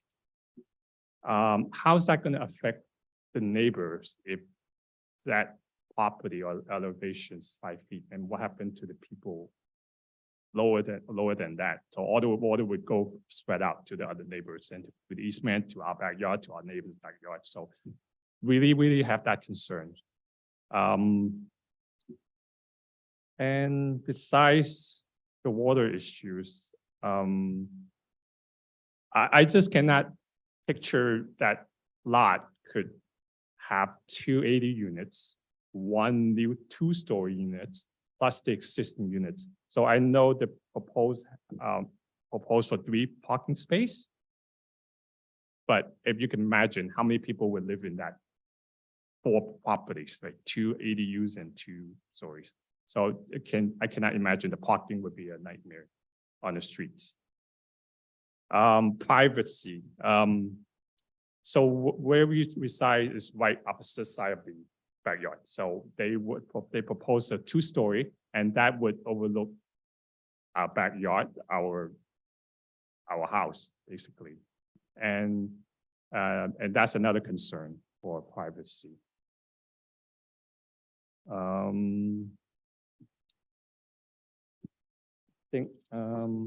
So thank you for your time. I think my time's up. Thank you very much for your comments. And then I have Rosemary McLeod. I know we're asking about time. I'm here with my husband and we came up with our notes together. So I'd ask if I could have a couple of his minutes. I'll try to keep it very. As long as since he's in the room, yes. Yeah, he's right there. Great. He doesn't want a public to speak. My name is Rosemary McLeod. I live at 1316 Edge Hill Drive. I really want to thank the planning staff. I mean, we've been down here, we've been calling, and everybody's been very kind and very transparent. So thank you. Our number one concern is flooding. We have a new graded driveway, commercial grade pump, 4 additional sump pumps. We have battled flooding since my husband's family moved here in 1950. We flood up to 6 inches every year. In the past, we had to call the fire department to pump water out from under our house so that it did not impact our gas furnace. We have not had to call in years because our neighbors have pumps. As I mentioned, we have 5 pumps, backup generator, and we just often have to be patient while the pumps catch up. But I cannot stress, it is impossible for us to deal with the water from 900 Paloma. The current plan calls for bringing in 5 feet of soil, a 5-foot retaining wall, so essentially a dam, or more accurate, a moat, that will push all their water back into the surrounding properties. 900 Paloma will be an island above the adjacent parcels and will push water into the surrounding homes. All of the homes in our on Edge Hill that back up to 900 Paloma, we all have flooding problems. Our water's not going to them. They're going to turn it around so their water comes into us. We all have pumps. We all have flood insurance. With the cooperation of every single home on Edge Hill, we were able to handle last year's atmospheric rivers, but we cannot, I can't stress this enough, take on any additional water. Looking at the property map, 10 homes are expected to absorb this additional water, yet all of us are currently at maximum capacity. In addition, the slanted roof is very close to our property, and now that the building originally was 14 feet, but he's going to put 5 feet of soil to 19 feet.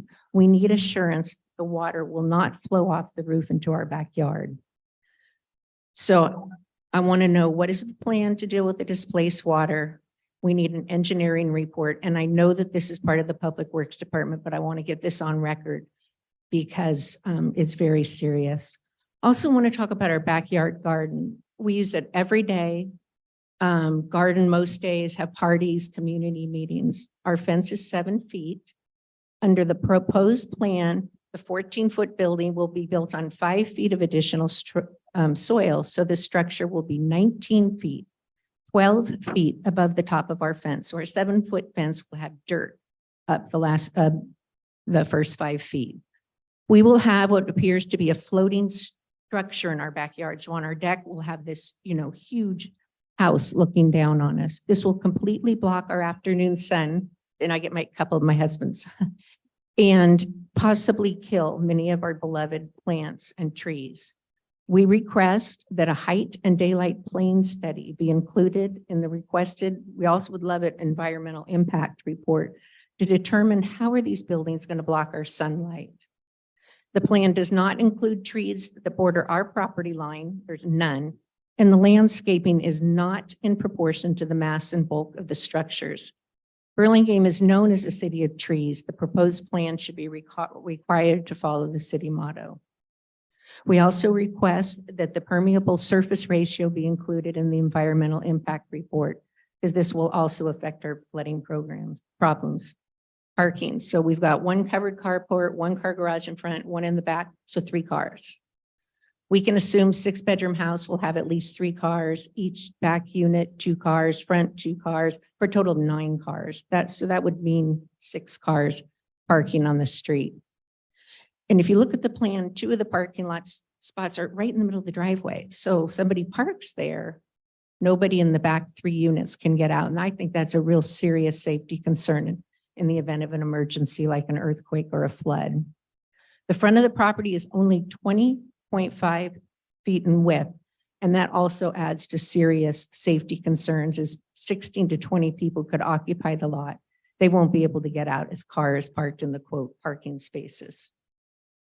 The neighborhood, most of the homes in the neighborhood are over 100 years old.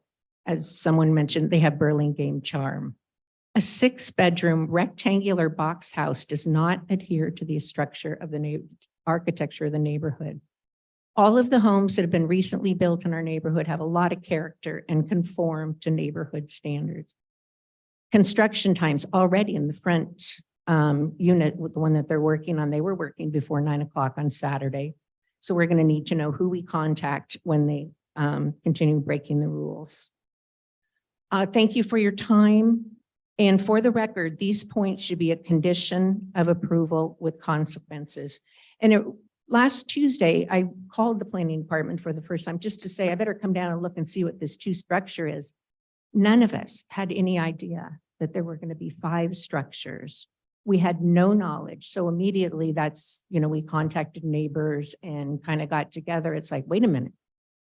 How did we not even know this? I mean, my husband's family's lived here for generations. I'm 45 years here in Burlingame. So I hope we can make this work. Thank you. Thank you very much. Okay, so, and now moving along to Jonathan Friedman, please.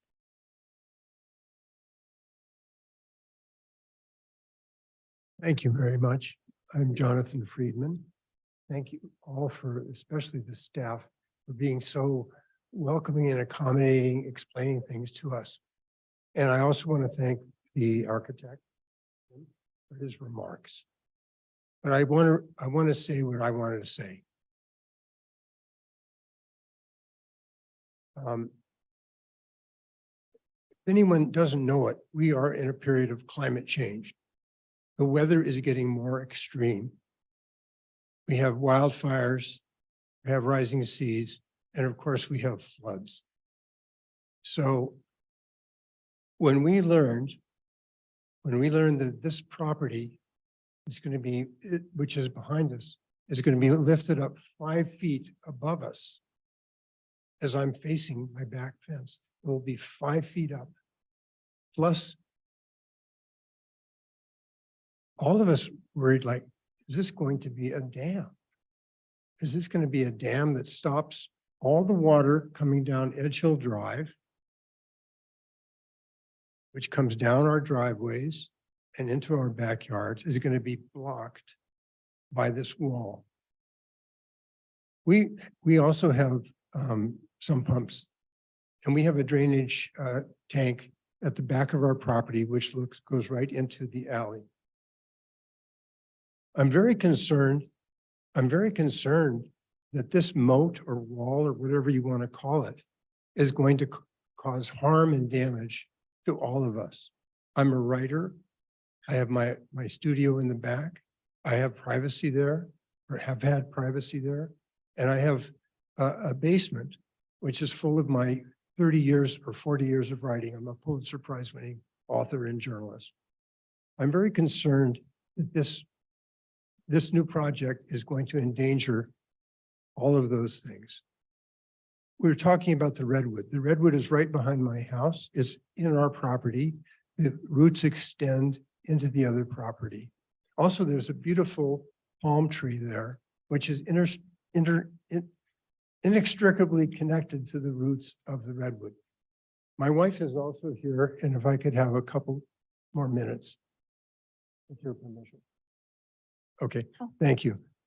So we really do not want the grading for this process or the foundations for this process to harm the roots of our tree. I can show you it here, and I can hand this to you. It's a beautiful tree. It's historic. Our house is about 100 years old, and so is the tree, I imagine. And we've had it trimmed. It's very healthy. It would be terrible if this tree was weakened or damaged. It might fall on our house or the other houses. It might kill people. Now, the palm tree provides screening and shade. What they're proposing is to build a patio there, to cut out the palm tree, and just to have a patio there. Why not keep the palm tree and have shading and screening for both the new people in the ADU and us? We're also concerned about the parking, which Rosemary has gone into. In case of an earthquake, a flood, a fire, how are people going to get out? One car could stop those people from escaping in an emergency. We've all seen what happened in Lahaina. So I just want to add that we don't think the architectural plans, the way they look, have any qualities that reflect our neighborhood and the new homes that are built there. And this is a historic neighborhood, and we would like to keep it that way. We want ADUs. We want young people moving into our community, so our children and grandchildren can be able to live there. But we don't want this kind of fortress-like compound to be the way the future is in Burlingame. And finally, I just want to stipulate that the flood, tree, and other issues which I've raised should be designated as a condition of approval with consequences. Since none of us in this room really know what the impacts of the new kinds of rain will be on this property, I too request an environmental impact report be done on this area, which we could call the Laguna Basin of Burlingame. I'm just proposing it here, but I want it to be part of the record. Thank you very much. Thank you very much. So I'm guessing, is there anyone who didn't share minutes and who is here that would like to speak, who has not spoken yet? Yes, come forward.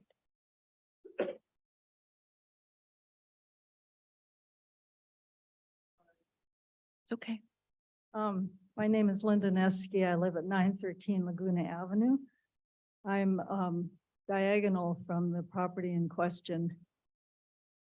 Flooding has always been a concern on Laguna, Paloma. I think they have it worse than we do on Laguna. But what really concerns me is looking at that plan And the footprint of the buildings, you've got 4 buildings on an irregularly shaped lot. It looks like a complex. It's not at all consistent with the character of the neighborhood at all. Most of us in that area have single family homes. And the ones that do have an addition, that addition was put there a long time ago, but this is kind of like a new complex coming in to that street. As far as that easement that runs behind, it runs behind Paloma and Laguna to the pathway. A while ago, they built a new catch basin to deal with the water. The water definitely runs down the easement. In my opinion, I'm not a hydrologist. The easement is lower. So everything that's going to hit that retaining wall, they're creating a hill. The water has to go somewhere. There are now 4 structures on the house and a little patch of grass. So I don't know where the permeable surfaces are going to be. So flooding is a real concern. And then the other concern that I have is parking and traffic safety. It's next to a children's playground, and this is a little children's playground. And as someone mentioned before, you're going to have cars trapped within. People are going to have to back out. There's a lot of foot traffic. The strollers go by from the local daycare center. So I would request that if you have a chance, walk through the easement and take a look at what we're talking about, because it's going to raise that property. And the water is going to have to go somewhere. And I don't think that's been considered with floodgates. What's that going to do on one piece of property? The other thing, it would be helpful to see story poles for some of the neighbors, as well as a scale model. I couldn't tell much of anything from these 3D photographs, except that everything's crammed in there. And I don't see a single family living there, but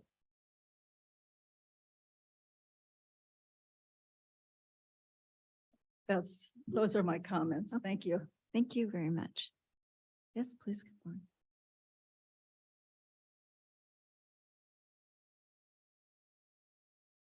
Hello, my name is Steve Peterson. I live on 950 Paloma. And I don't have anything to add to the comments that have already been provided by my fellow neighbors on Edge Hill and Paloma and Laguna. But I do want to emphasize that Paloma Park is a very popular park in the neighborhood.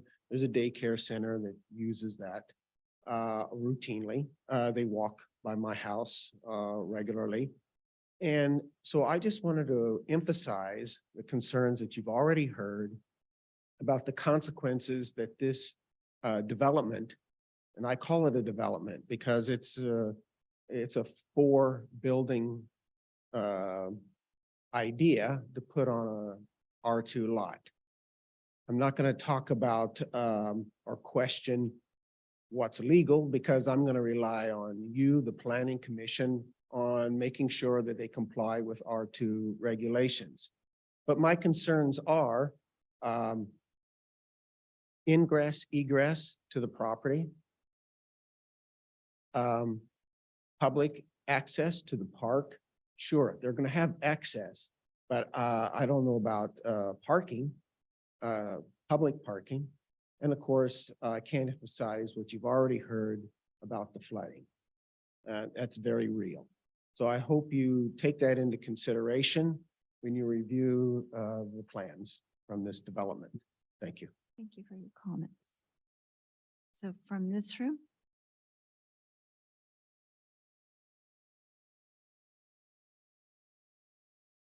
All right, that's fine.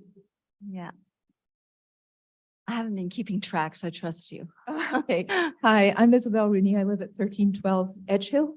And I would, I've been listening, and I would just like to make everyone here aware, if you're not already, if you didn't catch it, of a misrepresentation that the applicant during his representation, when he stated that he believed he could address almost all or all of the bullet pointed concerns, and then proceeded not to address a single one of them, because all of them, all of the possible solutions were qualified by words and phrases. Maybe, I might be able to, I can probably get away with, I think I can. And these are not mechanisms to address concerns because they are hypothetical, and hypotheticals can easily evaporate. And therefore, I suggest, I want to make everyone cognizant of that and hope that everyone will consider that when you consider these, when you consider the plans, consider these possible suggestions and solutions as on the merits that they deserve. And I hope, I would enormously appreciate it if you would not insult us by attempting to obfuscate reality in this way again. Thanks so much. All right, thank you very much. And so from this room, is there anyone else? No. Okay, so then I'm going to go and ask for any Zoom or emails. Are there any additional? Sure, I can go through the public comment emails first. So the first one is from Carol Borba. There are a number of neighbors that cannot attend the meeting tonight, but they wanted to share their concerns about the proposed design for 900 Paloma Avenue. Please see the attached. I will drop off the original signed documents off at your office this morning, but wanted to make sure you had electronic copies of the letters. Those are the letters that they submitted, of the 13 neighbors that were. Got it. That's what she's referring to. The letters are from neighbors in a 1 to 2 block radius of the structure. There are a significant number of families that use Paloma Park who are also very concerned about the development, but I have not included their responses at this time. If you would like input from the neighbors that use the park, I would be happy to gather their input and share it with the city. And that is from Carol Borba. We also have one from John Pineda. I am writing to provide comment on the proposed development at 900 Avenue in Burlingame that is on the agenda for tonight's Planning Commission meeting. I oppose the development as currently designed. I'm attaching a letter that lays out the concerns that I and some of our neighbors have about the current design, again, referring to that same letter. Again, this is from John Pineda. We have one from Nancy Kearns. I have not prepared a statement that I want read at tonight's meeting. However, as a property owner at 941 Paloma, I just wanted to state my opinion and opposition to the proposed buildings on the 900 Paloma Avenue lot. Not only is the proposal unsightly and a ridiculous amount of units and building footprint for the land area, parking is already overcrowded on the block. I realize there is some parking on the plans, but it is an unattainable plan that will depend on incredible logistics among the tenants. Parking is even more compromised at this particular location because of Paloma Park being next door. I have lived here for over 40 years and I see the usage of that park has gone way up since the nice remodeling of it the city did not long ago. Many families come by car to share the space and let their children play on the equipment with other children or to have celebration parties. Most families or tenants have multiple cars, and especially with the addition of ADUs, many of which are on the footprint of what would have been a garage. Parking has become outrageous and dangerous by blocking visibility and making these narrow streets even more treacherous. So many near misses, either experienced or observed every day. At least please consider adding more stop signs at corners in this neighborhood and or extend the one-way streets another block or two south of Broadway to help mitigate this. Having grown up here in Burlingame, I am profoundly saddened by what is becoming of it, an overcrowded, congested city that looks more like a big suburban center than the lovely town I spent my wonderful childhood in. Please reconsider approving all these oversized projects. And this is Nancy Kearns. And we have one more from Allison Kavanaugh. My name is Robin Allison Kavanaugh, and I live at 860 Paloma Avenue in Burlingame at the corner of Edge Hill. I have serious concerns about this development effort. I join my neighbors citing these concerns. I've attached a letter from our neighbors with these concerns, again referring to that same letter. This email serves as my signed consent objecting to this development, citing these concerns. I completely support the neighborhood request to make the adjustments outlined in the attached letter. I've noted an additional concern, the added burden of curb marking that will make it more difficult for neighbors and their guests to park in front of their homes. This doesn't seem very fair to the homeowners and neighbors who live nearby. As someone who has lived here for 20 years, I can attest to how much the curb parking has increased. Add this proposed development and it will cause lots of pain and suffering to the neighbors. It's just not fair to the homeowners here. We are single family owners here. What's being proposed is a hybrid single family home apartment complex. While I support an ADU on a single family home unit, I do not support this proposed project. And this is from Robin Allison Kavanaugh. And there are no other public comment emails. I'll turn it over to Kevin to see if there are any callers on Zoom. Excuse me, there are 10 attendees on Zoom. No hands are raised. If anybody wanted to speak, they should raise their hand now. But otherwise, I do not see any hands raised. All right, I think. Very good. So You do want to officially close the public. I was going to do. I am officially closing the public comment period. Thank you very much for everyone who's made their comments and such. So let me get back to my I guess I'm going to go to my colleagues about how to go about. I have a question for staff first. Okay. Typically, whether it's a new structure or an ADU and it's near a property, we're dealing with the fact the grade is not being substantially changed. So when we make regulations and say it should go up so many feet and then return back so that we're not building on top of somebody, we have the assumption that the grade hasn't substantially changed. In this case, I understand why the grade could change or might need to change because it feels like the water is going into this property. But how do we deal with the height relative to the fence?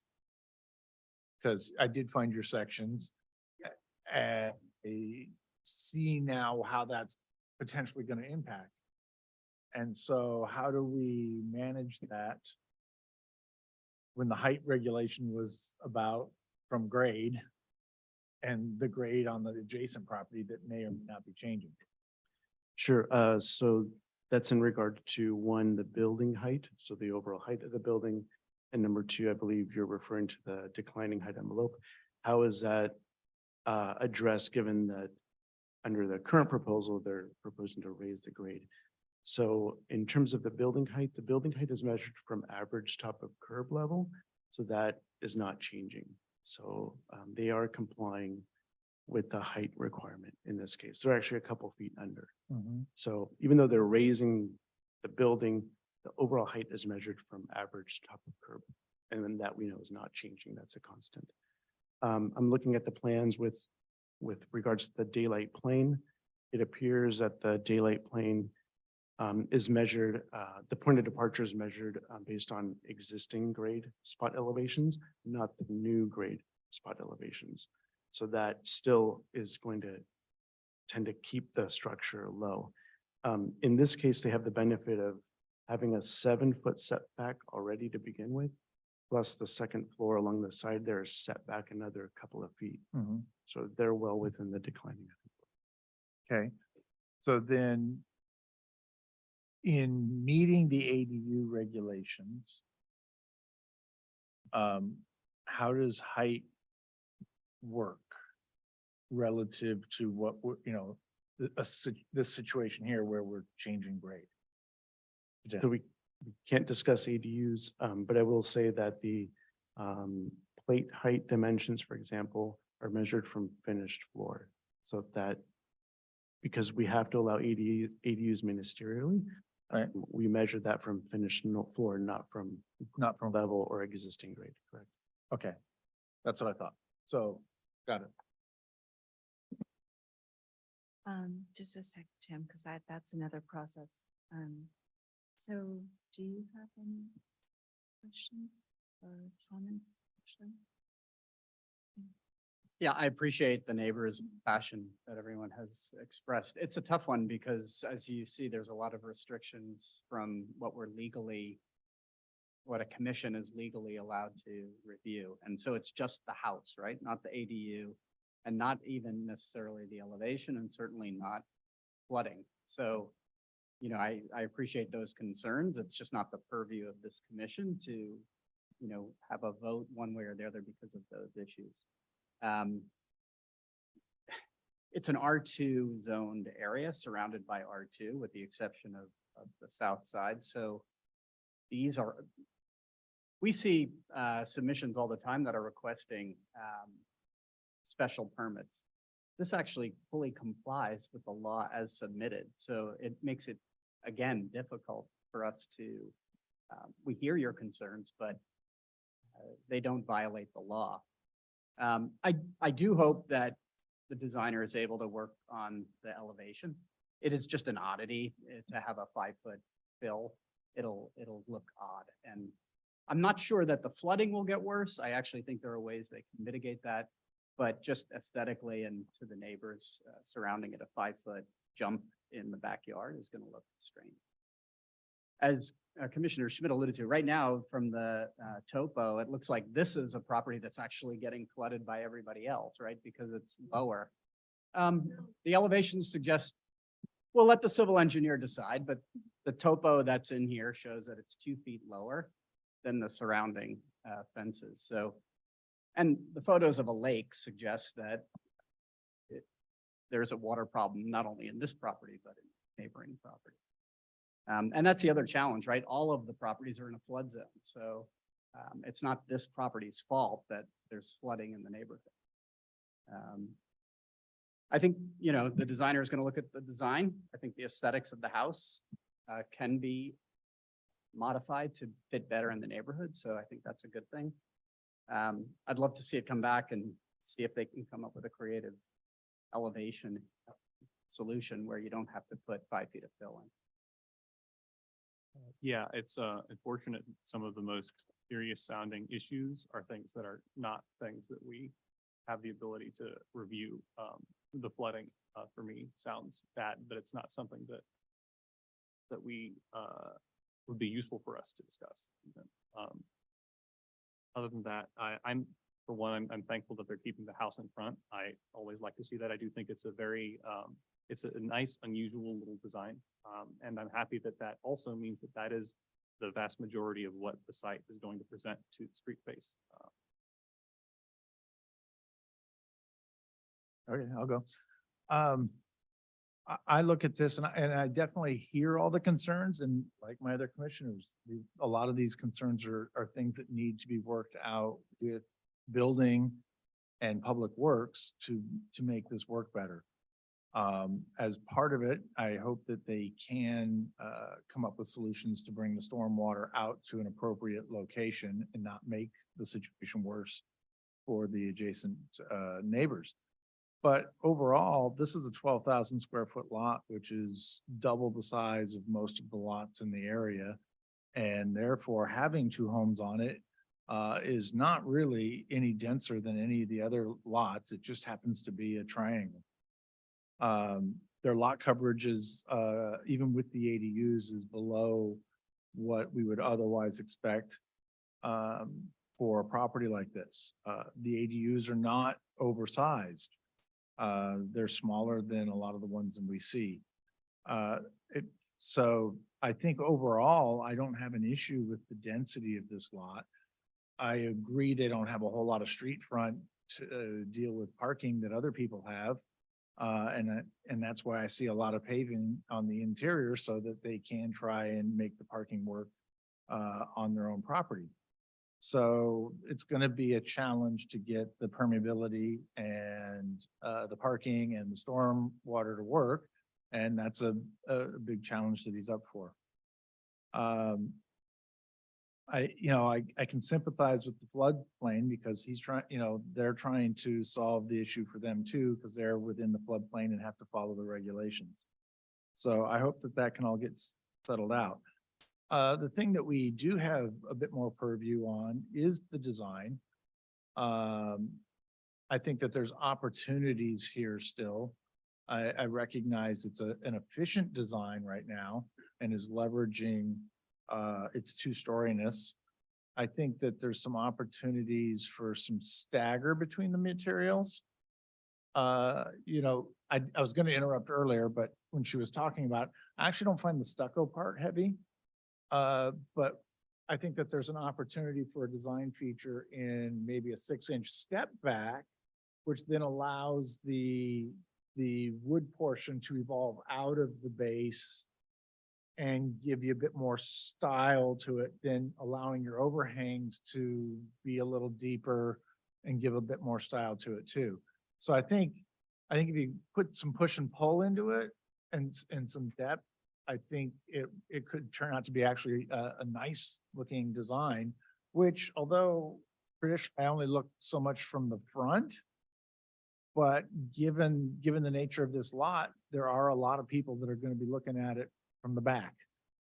And so I think it is important that we try and make a good looking project back there. And I think I'm looking forward to your next generation of 3D, because I know you can. So I think it'll be good. I think that is it for me. Thank you. The only thing I'd add, I guess, I'll echo what my fellow commissioners said. As a builder myself, there's going to be quite an expense here of civil engineering. You can be assured of that. There's probably going to be soils reports required. The water can't just simply touch the foundations. It's against the law. So you can rest your hat knowing that the civil engineers on this job will be held to their licenses and to the city review, that they will be able to mitigate the water. How?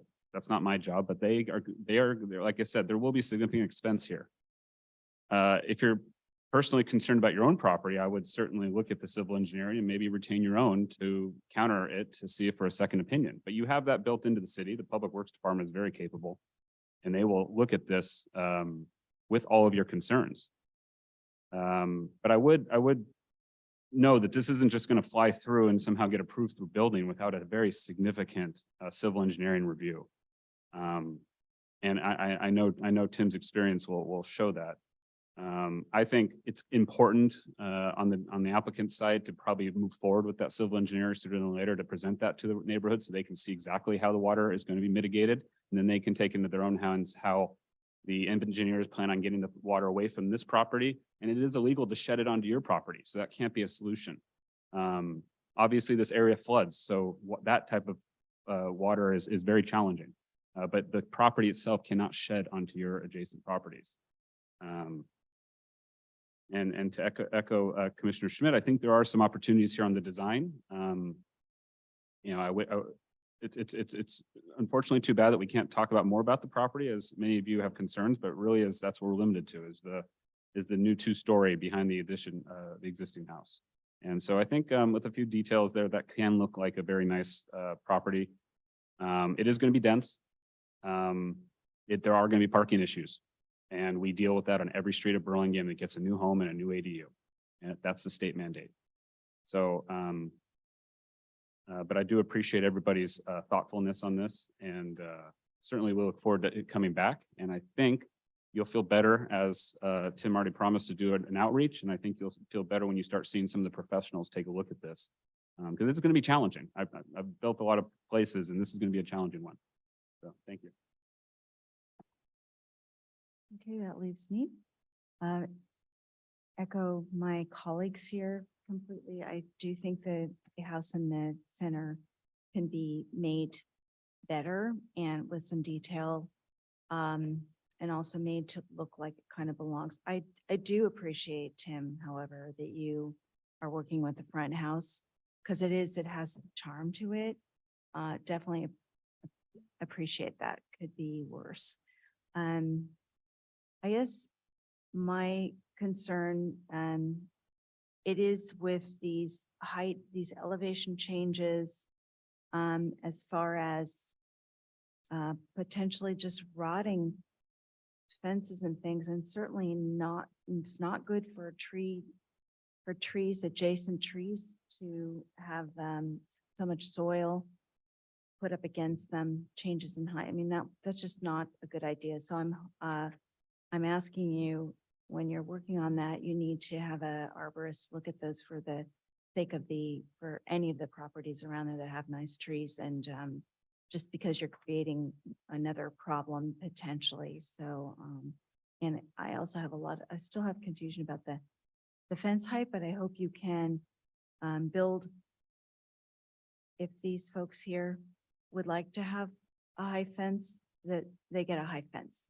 So I'm a little geometrically challenged, so I'm not really sure how that can be achieved without wrecking something, but I ask you to do that in the next iteration, and to meet with them and see what would help. And definitely with the, as my colleagues say, with the city engineers, because they will know what to do and how to direct this forward, I think, in a good manner. You were asking if were you saying you wanted to speak again, and that means I have to open the public comment, or you're done now? You're good. You're good. Okay. You're waving your hand, so all right, very good. So everybody's gonna now be looking to you to make this better. And so I don't really actually know. Yes, sorry. There was a question about an EIR with the parking issues and everything. And in the olden days, yeah, I mean, like totally, I would think this would be an EIR candidate, I would think. I mean, it's a lot of impact there with all the funny narrow driveway and the park and everything, but I'm hoping, if that's appropriate, that the staff would make that happen. I don't know what we can ask for here with this situation anymore. So. I mean, this project is typically exempt under CEQA, so there wouldn't be an environmental impact report, but it's certainly something that we can include a little more detail on in the next Yes. staff report. Yes, I do, because we all have, well, maybe you don't, you're a youngster, but most of us have long driveways. We have garages full of stuff, and we do not use, I'm going to confess, I do not use my garage. I have 2 and sometimes 3 cars in the driveway. And I have a regular driveway, not one that's compacted in all kinds of ways. So, where you have to maneuver cars around to get in and out. So it's clear that is going to be an issue, but anyway. So.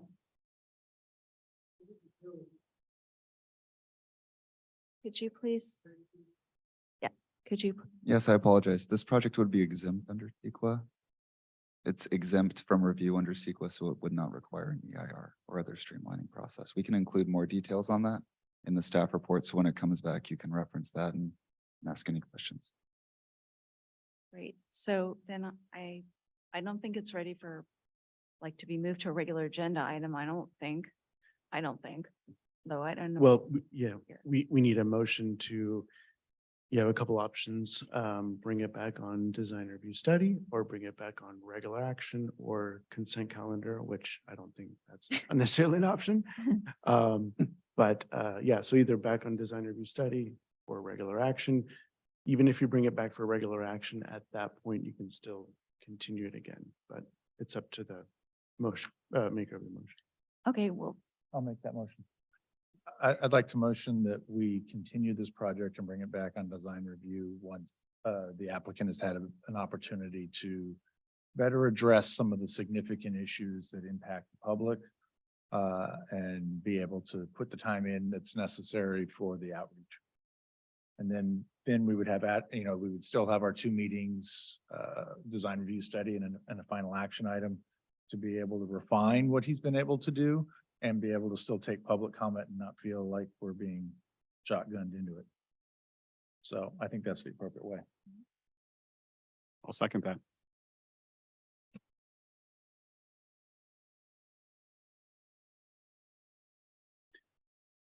Yes, good question. So we will again send out public hearing notices to all property owners 300 feet of the property for the next meeting. So then are you going to do a roll call? Yes. Okay. All right. Commissioner Haran, Aye. Commissioner Schmidt, Aye. Commissioner Shores, Aye. Vice Chair Lowenthal. Aye. Chair Foth. Aye. And motion passes 5-0-1-1. And this motion is not appealable, What did you say? The motion is not appealed? not appealable. Right, okay. Everybody heard that, right? 4-0, what was it? 4-0. 5-0-1-1. 5011. Thank you very much, everybody who came and commented. Appreciate it. Thank you, Tim, wherever you are. He disappeared. So, okay, great. Thank you. I think there's more down there somewhere. Need Sandy back, right? So, yeah, Sandy. I tell them we're not adjourned. Just tell them we're not adjourned. There are all these, but we're not adjourned. Oh, no. Oh, yeah, but I don't think they care. We're not adjourned if anybody. Oh, yeah. Give it a moment for people to leave the chambers. If everyone in the council chambers can clear the room, we still have a meeting going on. Thank you.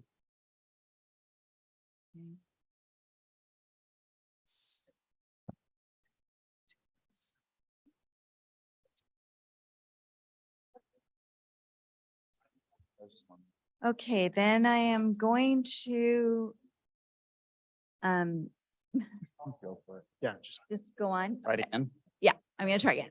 Agenda item 11. You'll have to clear the council chambers, please. There's a meeting still going on.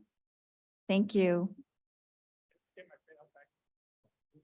Oh, Ribbon bottom. oh, thank you.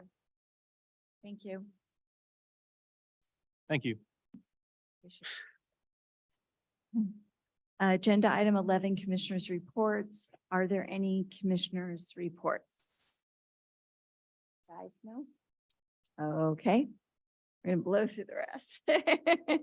Agenda item 12, directors' reports. Are there any directors' reports? We have none. I mean, there was a city council meeting on August 21st, but there are no reportable items from that meeting. Righty. And future agenda items. Are there any future agenda items? And I had brought up the thing about, because that guy came and I remember last time I was like, I know there was one I wanted to bring up. But it sounds like that has been addressed, the pounding, the Pile driving. pile driving, it's a sound issue, a noise issue, and I didn't know if that was, I mean, it's not really something we can do about. I thought it was an issue that warranted, if it didn't exist already, that it kind of warranted attention, because I can't even imagine those are the only properties that aren't going to involve pile driving. Right. Well, for all the other major projects, that is one thing that is looked at in the environmental review. Okay, And we typically request or we guide the applicant to use drilling rather than pile driving. So that is typically based on what we experienced at Burlingame Point. Got it. I think there were 3,000 columns piled, I think, or driven. yeah, I remember that. Uh, Pictures. The direction is for all these major projects to go into drilling piers rather than pile driving. Great. So that is kind of resolved. Yeah. At this point. Great, good news. Unless there's for some reason, not to get into the specifics of the project, but I believe because the Topgolf is on a landfill, Right. that drilling piers couldn't happen because of the methane gas or, Oh, yeah, you know, that's right. where as a kid going to that dump with my dad. I remember going to the dump too, was the most Yeah. place. And Fun. add on to that, that project, it had multiple people looking at it because of all the issues that could potentially come out. So there was directives coming from outside of the city as well. Got it. Okay, very. Sorry, when I say dump, I mean like literally dump, not a bad property. It was And a fun place. It was like so great. I love going to the dump with my dad. yeah, Was an outing, yeah, way fun. finding stuff out there. Yeah, finding stuff. So anyway, all right, well, so I'm going to, if there's not anything else, I'm going to adjourn the meeting at 9:40 and thank you guys much. Great job, everyone. Hear me, not go in all these crazy directions with